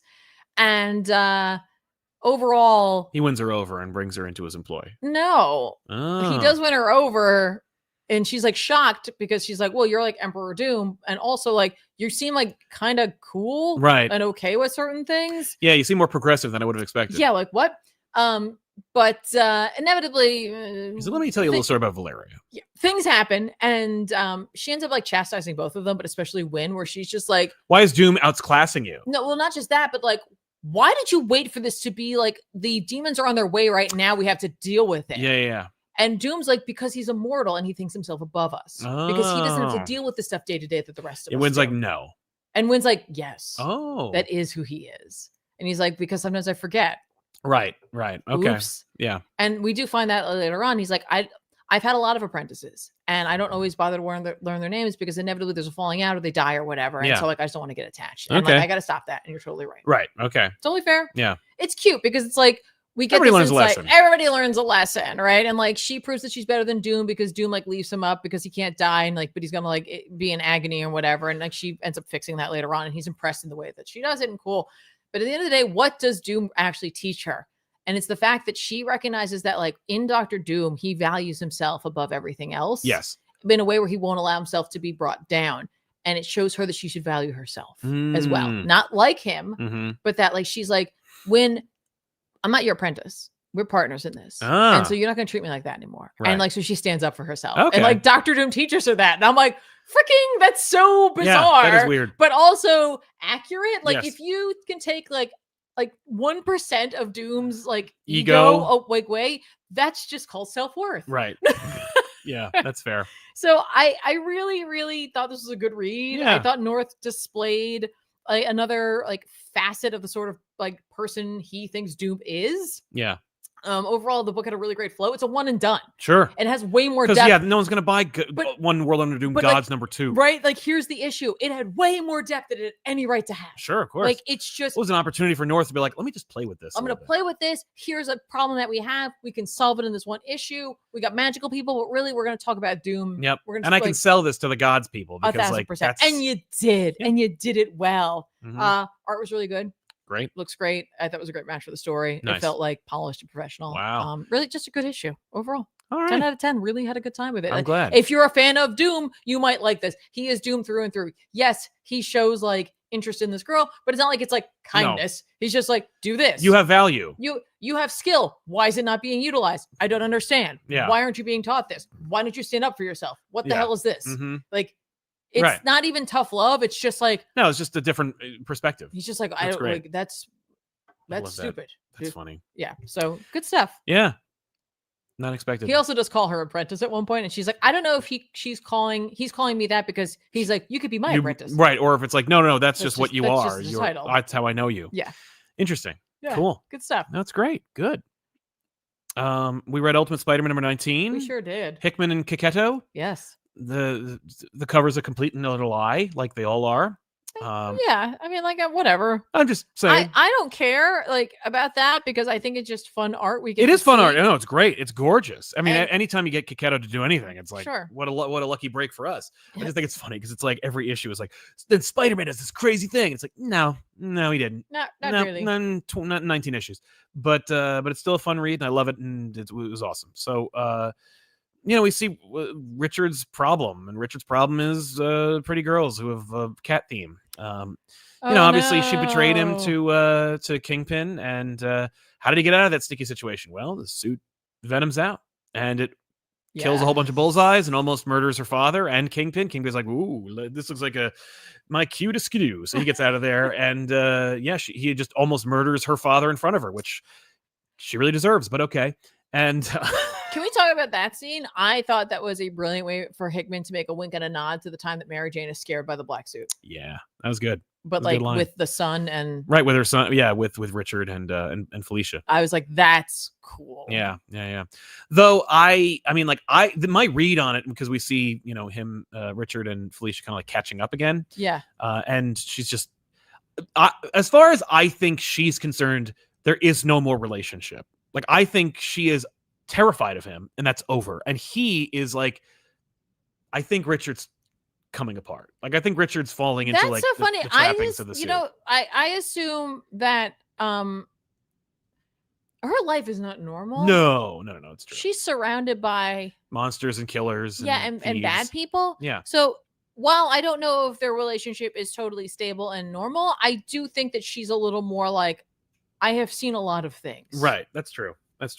I from the Kiketto art, from like her express, like it never really changes. It's just this very like at a distance, like from her dialogue and her mannerisms. I get this impression she was like, he is misreading it. He's like, well, yeah, like we hit a bump in the road. You betrayed me to some monsters, and then I turned into one and killed half of them. But what do you say? I think she's like, no, like you and. While yes, he turned into a monster, I think it's more like you attacked my father. Right. I if I may put the shoe on the other foot, she did basically put him in danger of dying. Yeah. So no, that's she asked for it. Yeah, I feel like she should she has a right to be upset, but also like I really created this situation. Oh yeah, no, I think she. But as most bad guys go, they don't usually recognize. No, that's true. No, I think I think she's entirely selfish, and I think she was like, this is I'm in a horrible situation. I don't want to be anywhere near you people. but never mind that, because Pete and MJ have a conversation, and it's a conversation that's been brewing since issue 2. Yeah, and it was a conversation that was earned because we didn't just have it out of the gate. We gave it time to have weight. Yeah, it's something where it's like, we have watched all of these things happen. So now when this conversation finally happens, it's like, you can't argue that she doesn't want to have this conversation. It's like, this has to happen. Yeah. This has to happen. And with a lot of questions that are very fair. Exactly. So, we don't really get any closure on that. And I hope we do, because I would very much like to know what is said. But she's basically like, bring me in on everything. Like, no more lies by omission. Can we just talk about how like real that conversation is, where Yeah. she's just like just with who they are as individuals, Mhm. as a couple, as adults. Yeah. You know, she is a very like trying to be like a cool mom. Yeah. Like she is very extroverted though as well, obviously just by what she does for a living and who she is, not only just being the character of Mary Jane historically speaking, Yeah. but also in this version of her, right? She, you know, she runs her own business. You know, she is out there, she does her own Yeah. thing, she takes charge, she, you know, she wants to have things Right. kind of just and like so. look at her family, like, and how they're all kind of like very egocentric, and she's Mhm. very much trying to be selfless, and like, you know, she lives for other people. Yes, but she's tried. She wants to be cool. She wants to keep it together. But she gets to a point where I love that she's like, okay, I think I've been cool about this. Oh yeah. And you know, she has. like, and she kind of makes a list of like the things, and I think that's less about her being like, No, you she's not owe like, you me. did this, you did this. No, I think it's she's just keeping like track. tabs. She's like, this is what happened. This is how I reacted. Blah blah blah. But like Mhm. that moment at the end where she's just like, she says she's tired of asking questions and she just wants him to. And I was like, that is such a good line. Yeah. And just such a real thing to think, where it's just like, I don't want to be the one to have to ask. Like, you know, in a situation, if someone was cheating, like, are you cheating on me? Right. Like, I don't want to be the one that says like, did you break the vase? Yeah. Like, just tell me what happened. Just bring it to Just tell me what happened. Right. Communicate. You know, like, I want this to be us talking as adults. Exactly. But like her presenting it that way, I was shook at how like well those two communicate with each other, Mhm. even when they're not communicating well with each other. Yeah. Like, Yeah. just being able to sit down, not having to have a blowout about it, and Mhm. just being like, listen, Yep. like, this is what I need from you. Exactly. And Peter being like, I didn't even think about that Right. necessarily. Yeah. Like, he's not doing it on purpose. No. He's just not thinking. Right. And right. I like her bringing that up, because that is how people should be able to communicate, where it's like, I don't immediately think the worst thing of you. No. I instead open up and I ask you to hopefully do this, and Right. know that like it's going to take some time. And Mhm. I loved this conversation. It was great. I was like, this is what we wanted. This is it. Yeah, that's Yes, right. That's Thank right. you. More. Yeah, I could have used more. But overall, great issue. Just because I want more, not Yeah, for any exactly. particular reason. No. But it was a phenomenal issue. Loved it. And, you know, great issue. Yeah. Really Um, good. And, of course, Kiketo, Oh, exemplary. yes. You know, awesome stuff. Yes. Interesting version of Ultimate Venom, you know. Look good though. Yeah. Yeah. I like the void mouth, you know. Yes. Kind of a that- throwback. It's great. For that one, just like we really Just only one see it panel, for a really. second. Like, right, and like it's a little bit, but we do get the big unhinged jaw. We get Yes. the big scary teeth. All Tendrils, of it. We all get that. the blue coloring. Yeah. You know, I Yeah. know that's, you know, it's kind of a classic It is. look where people are like, no, he is blue, and in my brain, I'm like, no, No, it's he's a black black. suit, Yeah. but with like the Blue highlights. highlight. I don't know. Yeah. No, But I know. I really, really responded to this issue. Same. Obviously that sequence with him and Mole Man. Yes. Oh, yeah. Pete and Mole Man, where he's like, he's kind of laying down the law. By the way, him crawling through the wall, creepy. That's great. No. Yeah, that's exactly I what don't Mole want Man to know should that do. you can do that. I don't Yeah, like that. that's right, Ew. that's right. Ew. Yeah. Mm-mm. We also get a little bit more Mysterio action in here, or at least like more information about Mysterio. Yeah. Things are coming apart. Obviously, we know the Ultimate Universe is ending. This issue ends at like issue 25 or something like that. I also really appreciated MJ asking about whether or not if they trust Harry and Gwen. Yeah. I'm like, she's getting a No. read here. That girl's getting a read. Yeah. for Sure. She's right. She's right to be afraid. Yeah. Or just Or questioning suspicious. it. Yeah. Just, I agree. you know, and I love the fact that Mole Man also Brings it up. brings up trusting Harry, that it changes people, like Yeah. them being tortured. I'm like, Yeah, that's a good now point. that could be a Hickman like diversion. Like, Right. look over here. No, while I'm he's- cooking something over there. There's no time or room Mhm. for that, I think, unless he's just only going to do that. But yeah, overall, fantastic. Fantastic. What's the book of the week? My guy, I don't know. What's your book of the week? Is it Ultimate? It's fair if it is. You know, it was an excellent issue. I think I'm going to give it to Ultimate, but a That's big fair. shout out to Spider-Man versus the Sinister 16, Yeah, there you go. just for thumbing their nose and being like, Yeah. I create a battle on 5, so Spidey and MJ are together, and I don't care what's going on. Well, I can't make it Moon Knight because that was 2 weeks ago. So I think it's going to be, I did love Ultimate though. Oh, yeah. I think it has to be Gods Yeah, this just week. to see the resurrection of gods. Just see Resurrection of God to get that question answered, whether or not Wynn has a place in this universe, not being written by Hickman, Yeah. not just being another Doctor Strange, another Stephen Strange, not even Sorcerer Supreme, just another Stephen Strange. Yeah. No, he's his own thing, has his own place in this world. Exactly. And it was just nice to see him being used. And again, that insight on Doom, I really appreciated. Yeah, that. that's fair. So I guess we'll get into our super chats, and then we will recommend some books that are coming out this week that we think you should check out. It. Big Busta, thank you very much for your super chat. We appreciate it. Do you know we have experience on here? What's the experience for? I have no idea what that means. I don't know. I love it. Like our top fans. We have a top fans list. Oh, cool. That's fun. Well, maybe we should give some shout outs at some point. I will. But in the meantime, okay. Why don't you go ahead and read the next one? I don't have the next one. Oh, well then here, use this. I will. Is it Arduit? Yeah. Thank you. Here we go. Arduit says, ComicPop, woo! Gonna send a bunch to make up for last week. Lol. First, absolute MM is insane. I can't believe that splash in number 5. Oh yeah, is thick. Yes. Darkseid looks like a giant baby. Like in Gravity Falls, like the Time Baby. Yeah, kind of. Yeah, he does kind of look like a time baby. Time Baby. Yeah, exactly. Let's see here. He also says, this is third actually. Hang on. Sorry, folks. I'm just figuring this out for the first time. We're learning. We're all learning. Oh no, you know what? This was third. Third, caught up on B&R Year 1. Yeah, Batman and Robin Year 1 is an amazing series. It's really fun. It's a really fun read. Definitely recommend. The Superman special was nuts, and what All In is setting up is wild. I agree. Can't argue with that. And finally, here you go. Was this the last Arduit one? Yeah. Love this. Lastly, question. Thoughts / vibes on Ultimate Universe ending. Is it set in stone that y'all aren't going to be doing Absolute Martian on back issues? How many tigers is too many tigers behind 2 doors? Peace and love, y'all. There's only 1 tiger behind each door. That's the first one I can answer. Right, exactly. But every door has a tiger behind it, is what we've basically. Well, I think that's pretty much established. Everywhere you are, there's almost always 2 doors. Mm-hmm. So there's always going to be a tiger back there. So watch out at all times. Hopefully the person before you already took it. And in terms of Absolute Martian Manhunter, I can't believe you let that joke in, because I was like, there's just no way. I think it would work. I think it would. Oh, I no, think if we did it right away, I think we did the first arc, it would be successful. Yes. But it was more or less, that was definitely a joke.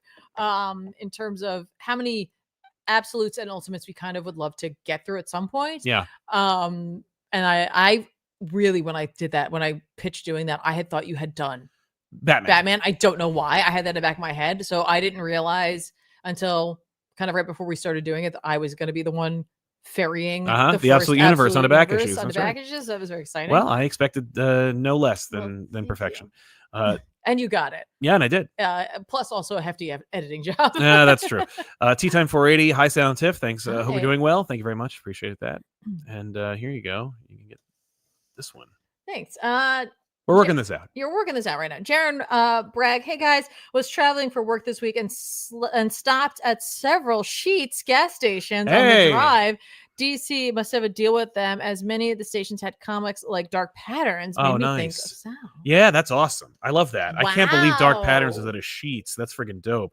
Also, if you are at a Sheetz, make sure to get the breakfast burrito, because I mean, when I used to go to Sheetz, that was my go-to. It was a Sal staple. Yeah, it was. I loved it. I should probably move this so it's not in like the way. That's fair. Drew Markham, hello. Just curious, are there any any runs you didn't like at first but appreciate as you get older? For me, Mark Waid's Daredevil wasn't edgy enough when I was a kid, but it now might be my favorite run ever.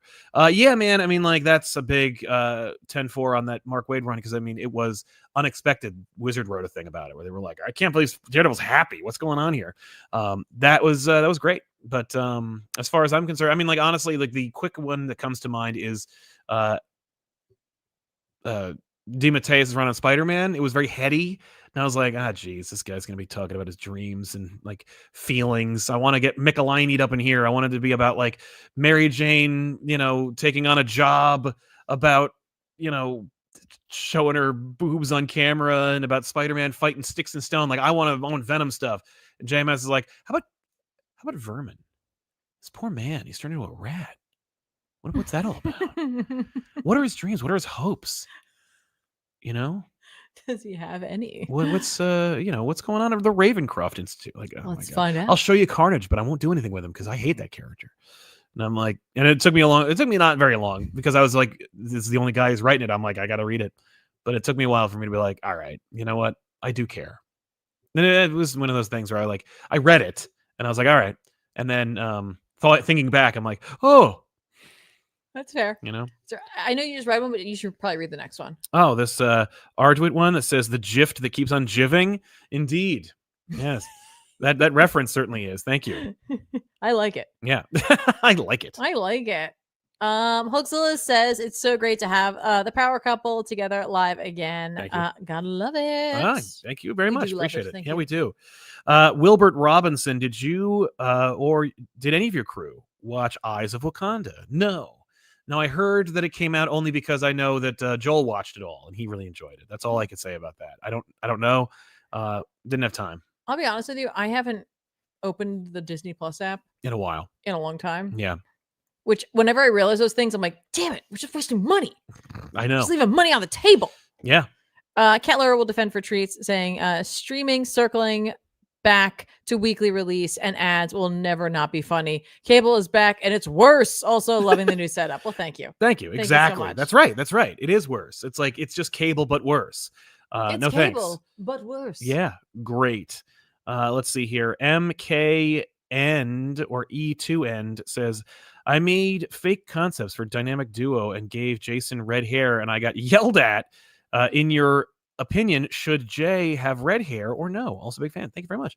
I think that, I know that Jason had red hair in like the pre-crisis continuity, but I'm a post-crisis guy, and I will say that Jay had blue hair when I was reading him. Really? So yeah, I mean, like, honestly, knock yourself out. Yeah. Like, you know what? Make him have any kind of hair. I think his hair should be non-existent because it should be because there should be a skull because he should be in the ground. Also, can I replace the Flash Robbie Reyes art? It looks so bad now. What do you mean? I don't know what you mean. Oh!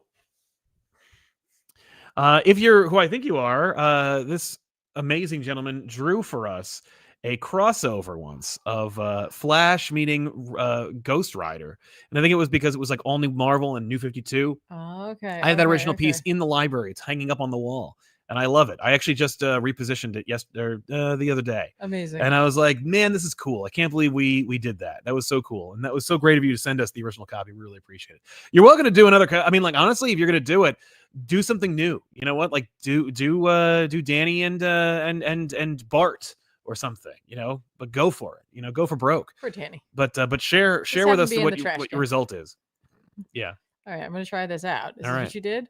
Cameron F saying too early to say best superhero costume ever. Yes, it is too early to say that because there are so many great superhero costumes. I mean, honestly, like a few years ago, I rewatched Batman 89, and there was that amazing shot of Batman next to the Batmobile with the spotlight on him, and it just looked like it was stripped right out of a comic book. And it's just like that suit looked amazing, and it's just black with like a big, complicated yellow belt and a logo that some jackass Vinyl, I believe, just changed because it's like, hey, I know what Batman looks like. I know how iconic it is. But what if I just go woo at the end? Like, no. But also amazing. Change the game. Redefine the superhero genre. But there's so many great superhero suits. Matt Fisher, Tiffany, you got me reading Power Fantasy. Now convince me to read Windhorn of Helen.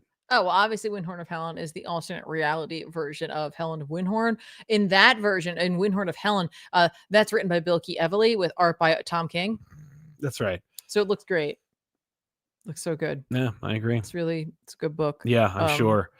It's just chock full of stick figures. And, right, exactly. And weird jokes. And all sorts of jokes. Yes. But otherwise, if you haven't read Helen of Windhorn, trust me, it's a great time. If you enjoyed Tom's work on Supergirl Woman of Tomorrow, you're probably going to like this book, even though it has nothing to do with DC Universe whatsoever.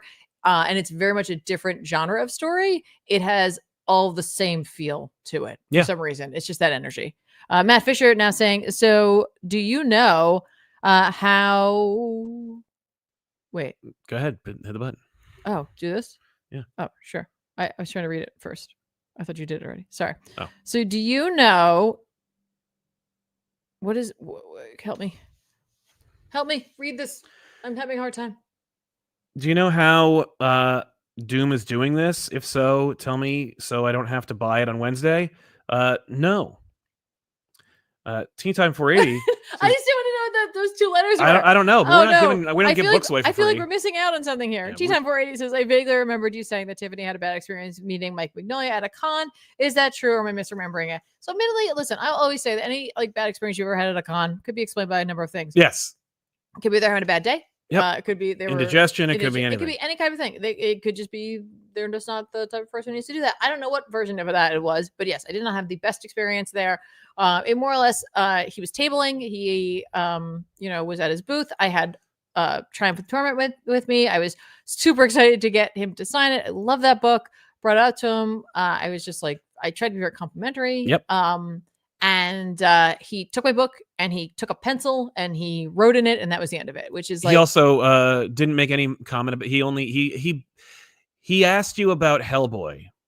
Yeah, that was it. He was like, "Oh, you don't have any of my Hellboy?" Yeah. So just a really weird interaction. The pencil thing really bothered me. Yeah. In that.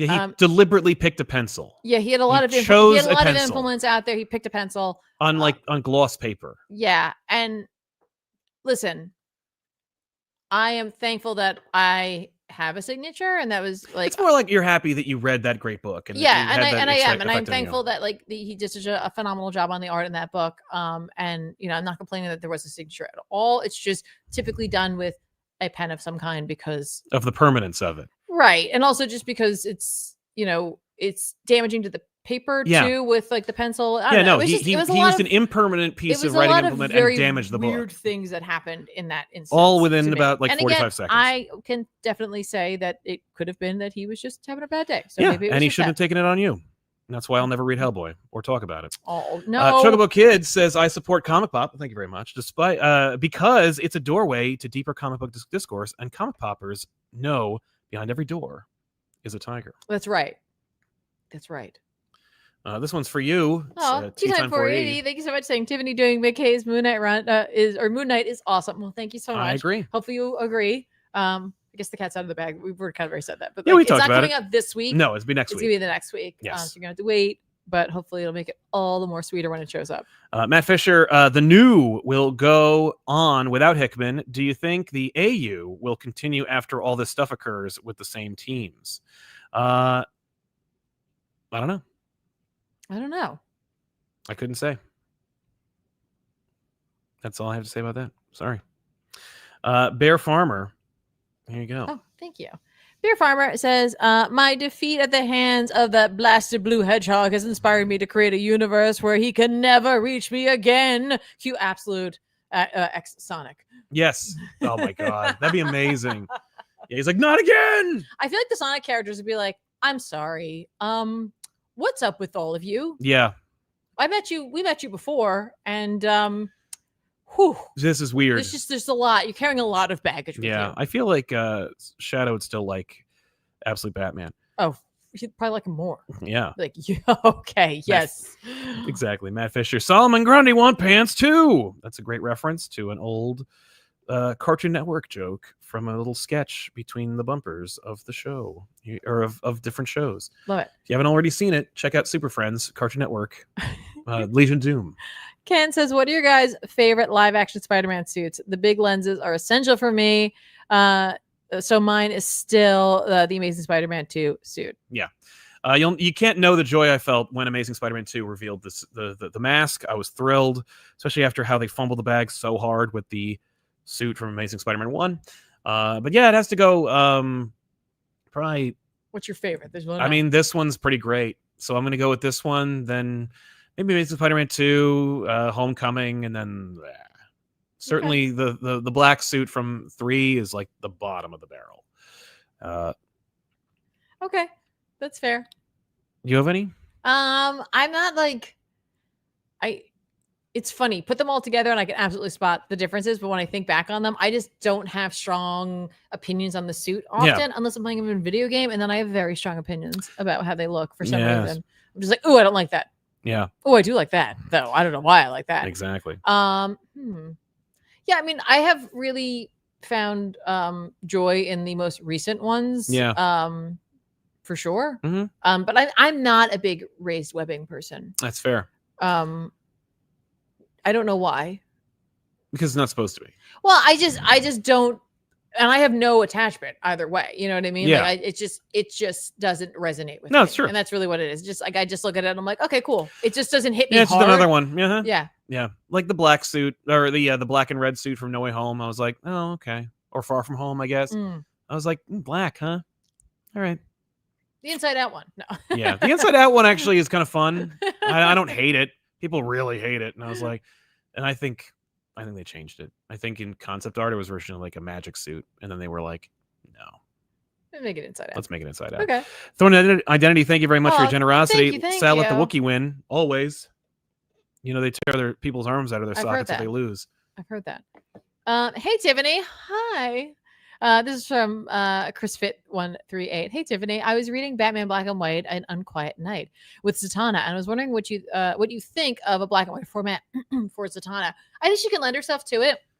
Which is magic and stuff. You got to get color in I there. know, but like her outfit in general, I think could very much lend her to it, especially if you're leaning more into more of a noir or darker story. I think we could definitely see some really solid art. It just depends on if the artist is willing to push shadows or if we're just doing something like starkly uncolored. Right. It depends. There are people who do like when you see line art, technically that's black and white. Mhm. And then there are people who are just like, that's what I do. And they just bring life to it, even with just like that like constraint of just being black and white. Yeah. I do think often though, when you do black and white for a character like Zatanna, having like one pop of color occasionally couldn't hurt. Yeah. But I think it could definitely be done. Yeah. Bear Farmer saw F4 on the way back, was talking about this Flash issue after she asked, why are everyone's kids reality warpers? Also, oh, that is such a good boy. Yeah. Yeah. Okay. So this definitely, like, this series has definitely been hyping up the strength of the Flash kids and their power set. Yeah. Which will probably be forgotten. It won't really matter. Yeah. But that said, yes, Foxy is a very good boy. Right. He's such a good boy. I think that the reason is because children change your life, like they change your world. Yeah. And so, you know, people who have children and write comics can't help themselves and have to talk about that. Sure. I mean, like they changed everything. I'm the different person than I was. I think it's also a factor of the fact that the Speed Force is such a powerful force. Yeah. And so if you have someone who has it, who has like 3 kids. Yeah. They're going to be more powerful. Yeah. You know, who knows what that's going to be and who knows what that could end up being. Right. So. Yeah. Is it me? Uh-huh. Oh, excellent. Is it this one? Yeah. Oh, I'm so good. JNV900 saying, I was really happy to see Absolute Wonder Woman win Best New Series and Zatanna Bring Down the House win Best Mini Series at the Eisners. I never heard Santos Sisters, which won Best Continuing Series. Have you? I have not, but I was thrilled to hear that Zatanna Bring Down the House got an Eisner, and Wonder Woman absolutely deserved it. Of course, 1,000%. No question Sherman about that. doing really great work, as is Kelly Thompson. Yep. So good. I mean, she has been. Yeah. Up until this point doing on other books. I'm just glad that, you know, more people are perking up. Exactly. Bear Farmer, did I miss you guys talking about Power Fantasy last issue? Exploding Head? I think we talked about it in the last episode we did Power Fantasy. Yes. So. Yes, I just didn't spoil anything. Yes. Here you go. Yes. Yes, I when talking about Power Fantasy now is hard. Yes, because I want people to read it, so I don't want to give anything away, but I want to we're just like, hey, reminding you that Power Fantasy came out. trying to tantalize you without ruining it. Yeah, that's what she did the last episode, which was great. I try. Yeah, I try very hard. Nikki T saying, I got the hardcover of Superman: Last Days of Lex Luthor, and it might be one of Wade's best book. I don't know why I said book. Best books. Also, Tiff, ever read anything by Simon Stollenberg? I don't know. I don't think so. I will look right now. Yes. Because I have a device right in front of me. That's right. I have a personal device. Yep. I'm looking it up. Fair. I just picked up Last Days, but I talked about that already. Between the lack of Clea and Constantine game being canned, it seems like someone hates Tiffany in both studios. Here's hoping Doctor Strange 3 is at least good because Mom really blows. That's Multiverse of Madness. Yes, I agree it blows, and I don't see them changing that anytime soon. I agree. That is definitely... I'm in that same... No, I don't think I have. He continues to say, plus, given Matt Ryan's video game experience with Assassin's Creed, him playing John in a game would have been so cool. Yes. I agree. Ooh, their artwork is so amazing if I'm looking at the right person. I've seen this artwork though. Mm. I've definitely seen this. So maybe artwork. you did read it and we just forgot, or I don't we think haven't so. talked about I it. don't think I have. I don't know if I don't think I knew that they had written anything. Mm. Their artwork's stunning. Nice. Stunning. Jamzilla saying, I'm sad about USM ending, or this version at least. The pacing has always felt a bit too quick and slow at the same time, but I've never disliked it. I agree. That's the exactly pacing right. on this book is very interesting, and hopefully It it'll be is. studied by storytellers. I in hope the so future, too, because it's very. You're 100% right. distinct. It is very different, and yet still successful. Mm-hmm. Dan V900, I thought it was funny. The big Ultimate news came, made it very clear. Ultimate Spider-Man is ending at 24 with its planned conclusion. I'm done with this universe after that issue. Same. Yeah, I couldn't care less about anything that's going on in this universe outside of what Spider-Man's doing. I will probably continue to read. You're going to read Black Panther and X-Men, and probably Wolverine until they get too connected. Yeah, once things start getting pulled in, I'll probably pull back from that. But we'll see. I don't want to judge it until it happens. Exactly. All right. So Mortisai saying, crazy how I said I had hoped for Batman Universe Deluxe on the pad, and then boom, it gets announced. Or on the pod. Sorry. Yes. And then it gets announced. I said pad because I'm looking at an iPad. Right. Already pre-ordered my copy. Amazing. Nice. Isn't Yeah, that it's great going to when be those things happen when you're just like, you will it into the universe somehow. Yeah. I don't know. I'm glad they did that Or because it's a you great get book. the vibes to want for it then. Let's see here. Typical Spider. Hey guys, I started reading just digitally, except for Josh's Superman and Ultimate Spider-Man. I just don't have the space for physical anymore. Curious how others read. I mean, honestly, that is how you do it. I mean, like if you need to, that is how you do it. Like you have to just like make a decision, and especially when it comes to like, you know, you live in an apartment, you live in a small house, you just need space for other things in your life. You have kids or something. God knows, you got to make decisions. And like when it comes to physical, you know, that's one of the hard decisions. But like, you know, I like to do. I like to sparingly grab books. Like I'll grab books that I know I need, like the Daredevil. The Deadpool Batman books. I'm going to get those in. It's one issue. Yeah, there are certain things where I actually will buy double, which isn't necessarily the best use of my money, but I'll buy it on physical, enjoy it so much, or buy it digitally, enjoy it so much, and then go and buy a physical copy of it. Especially if it's like a new number one, like when Power Fantasy came out, I was like, I need a number one. Yes. I think I actually had it originally in physical, but that would have been one of those where I was like, I need to have this physical because I want that first issue just to have it. But I also have very much switched to a digital library. I know the reality is that I'm renting them and I don't actually own them, which really stinks. Yes. But that is why often I will pick up a trade of certain books that really affect me or that I would like to have in perpetuity. That's fair. Tea Time 480. I think I'm on that one, correct? Yep. Says, I think Garfield's second suit clears the other Spidey suits. Yes. It may just be the actor in it because he's so good. He just gets it and loves it. Yep. I'm very sad that we never got that reality where like Garfield Spider-Man was the one who was ported over to the MCU. Yeah. Me too. I like Tom. I think he's fine. I do too. I like he's just very charming. He is. He's very charming. He's incredible. He's a charming young man. Yep. Also because he's not a child. He would have fit in really well with that universe because of how like everyone's old in the MCU. Yeah. Not that Andrew Garfield's old, but like, I'm you know, give you this back thank you. So let's recommend some comics that are coming out this week. Oh, we could check out. Totally do that. We could do that. And maybe we will. Maybe you should start. I think I will. Why don't you start? Well, you know what? Ultimate Wolverine number 8 is coming out. Wow. And so I'm going to pick that up. Okay. There is an Absolute Just Superman, you. but I dropped that book. But you're reading Ultimate Wolverine as well. I will. Ultimate Superman, I will probably check out. Yeah. There's another Absolute book, Ultimate Superman. Absolute Superman is coming out, and Absolute Green Lantern as well, which I think you're still reading. Yeah. Hang on. I'll get there. I'm trying to get to the site. I can cover my own books. All right. Okay. Well, proceed, my friend. I mean, there's not a lot. I mean, Amazing Spider-Man number 9 is coming out. We'll see if they insist on putting Jazzy John Romita Jr. on here. Like, they need to, like, they're just saying they don't want my money. Sure. I don't know. It's really weird. And not that I dislike him. Again, like, this cover is actually pretty good, but like the interiors, that's where the book drops. Sure. Because Joe Hill. Yeah, like Joe Hill's writing a Spider-Man. You wouldn't want to read it. No, I wouldn't. But you would. I would in a heartbeat. Are you kidding me? I'd read it. I mean, I read them all, you know? Yes, I would read that so much. Yeah. I read the one where Spider-Man's in a haunted Scottish castle. So I'd read the Joe Hill book. Sure. Ultimate X-Men's also dropping this week, as is One World Under Dune number 6. I like that book. I know. Captain America number 2 from Zdarsky's coming out. This. Moon Knight Fist of Khonshu number 11. Didn't we just get an issue? We did. What's happening? That's amazing. I know. Daredevil Cold Day in Hell number 3. I'm digging on this book. It's crazy. McNiven's trying something different. I really enjoy it. Birds of Prey number 24. I think I've dropped this book at this point, but I do think it's a good series. Just some things have to give, and I'm sorry about that. Storm 11. This is, I believe, part 2 of 3 for the Thunder War. Check this book out. If you haven't already seen our episode with Marewa Ayodele, it's a fun conversation. He's a charming guy and a good writer. Good book. So check that out as well if you haven't already.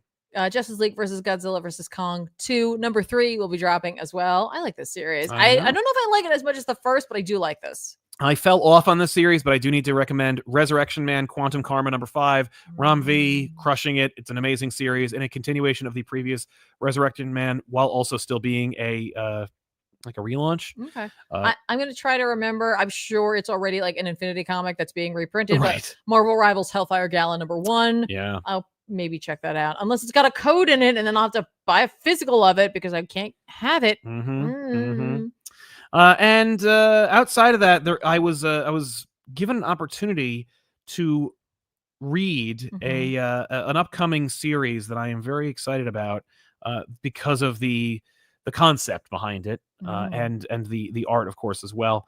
But I will have to reserve that for later because I don't think I'm legally allowed to talk about it. Oh, that's fair. But let's just say there's like if you like Power Rangers and Batman, not to say there's a Power Ranger Batman crossover, but rather if you like those awesome Dan Mora art. Yeah. If you're a Radiant Black fan and you like Batman, you may want to check out that book. I'll talk about it later. Okay. I was also going to throw out there, if you've been loving the era of Godzilla from IDW, there's another book starting. Godzilla Escape the Dead Zone number 1 is dropping. So that might be something that you might be interested in. Just reminding you of that. From the Kaisei universe, we talked to a couple of talent from that series or from that period. Yes. And if you're interested in that interconnected universe and Godzilla, check it out. And then there's a publisher that puts out books that I never get a chance to ever see them in stores because only certain places carry them. So I will throw it out there though. It's from Bad Idea, but there's a Mike Carey book and some people love Mike Carey. Yeah. So I just want to throw it out there. If you're a Mike Carey fan, Bad Idea is going to have a book called Cul-de-sac. Ooh, I've heard of Cul-de-sac. Yeah. It looks very creepy, very ominous. But it might be hard for you to locate it if your store doesn't already order or on the list for Bad Idea. I don't really know how their orders work necessarily. No. But I just wanted to toss that out there. That's fair. We want to thank you all so much for indulging us and giving us an opportunity to try out this new format.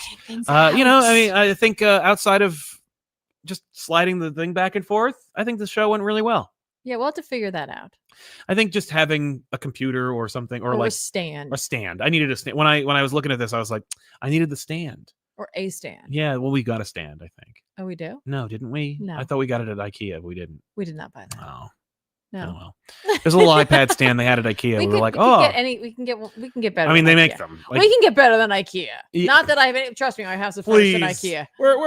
We can do better than IKEA. Thank you. I'm on YouTube. I don't need to get IKEA. Literally, there's like boxes of IKEA in my car right now. So much IKEA. I have to put so much. And also, together. I desperately can't afford anything but IKEA. I'm not. very lucky. No, when we go to IKEA, it's like we're going to the Ritz. I'm like, ooh, look at all this stuff. Wow, look at all these nice things. I need like a person from IKEA to come to my house and fix it. That would be really great. That would be preferable. Is there a person who can come there and tell me what to do? Please do that. Just tell me what to do. Just come over. I don't know what I'm doing. And then I'll just write you a check, whatever it is. Because even though I can't afford it, I will find a way. But thank you to our super chatters for sponsoring today's show. Thank you to our chat for being super respectful and cool in the comments. And of course, if you're watching the show after the fact, we will get some timestamps in there. We apologize for not having pictures and stuff. We're still working out the kinks. Did this work? Was this successful? Let us know in the comments. What do you think? Which one did you prefer? I like this. I think this is cool. It certainly gave us an opportunity to really like go back and forth. I definitely need to get adjusted to it. You were not a fan. No, I didn't say I wasn't a fan. You hated it. No. You did not like doing this. Not we're what never I'm going to do this again, is what you're That's saying. not at all what Interesting. Okay.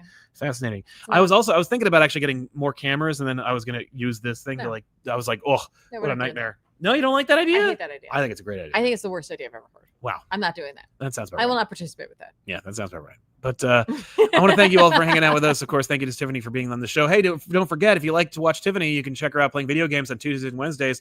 Twitch.tv/ComicPop and YouTube.com/ComicPopPlays. Of course, if you want to help us out more directly, you can do so on Patreon.com/ComicPop or just by liking this video and subscribing to the channel and making sure you catch us when we're going live on Monday nights at 6:30 p.m. Eastern Standard Time.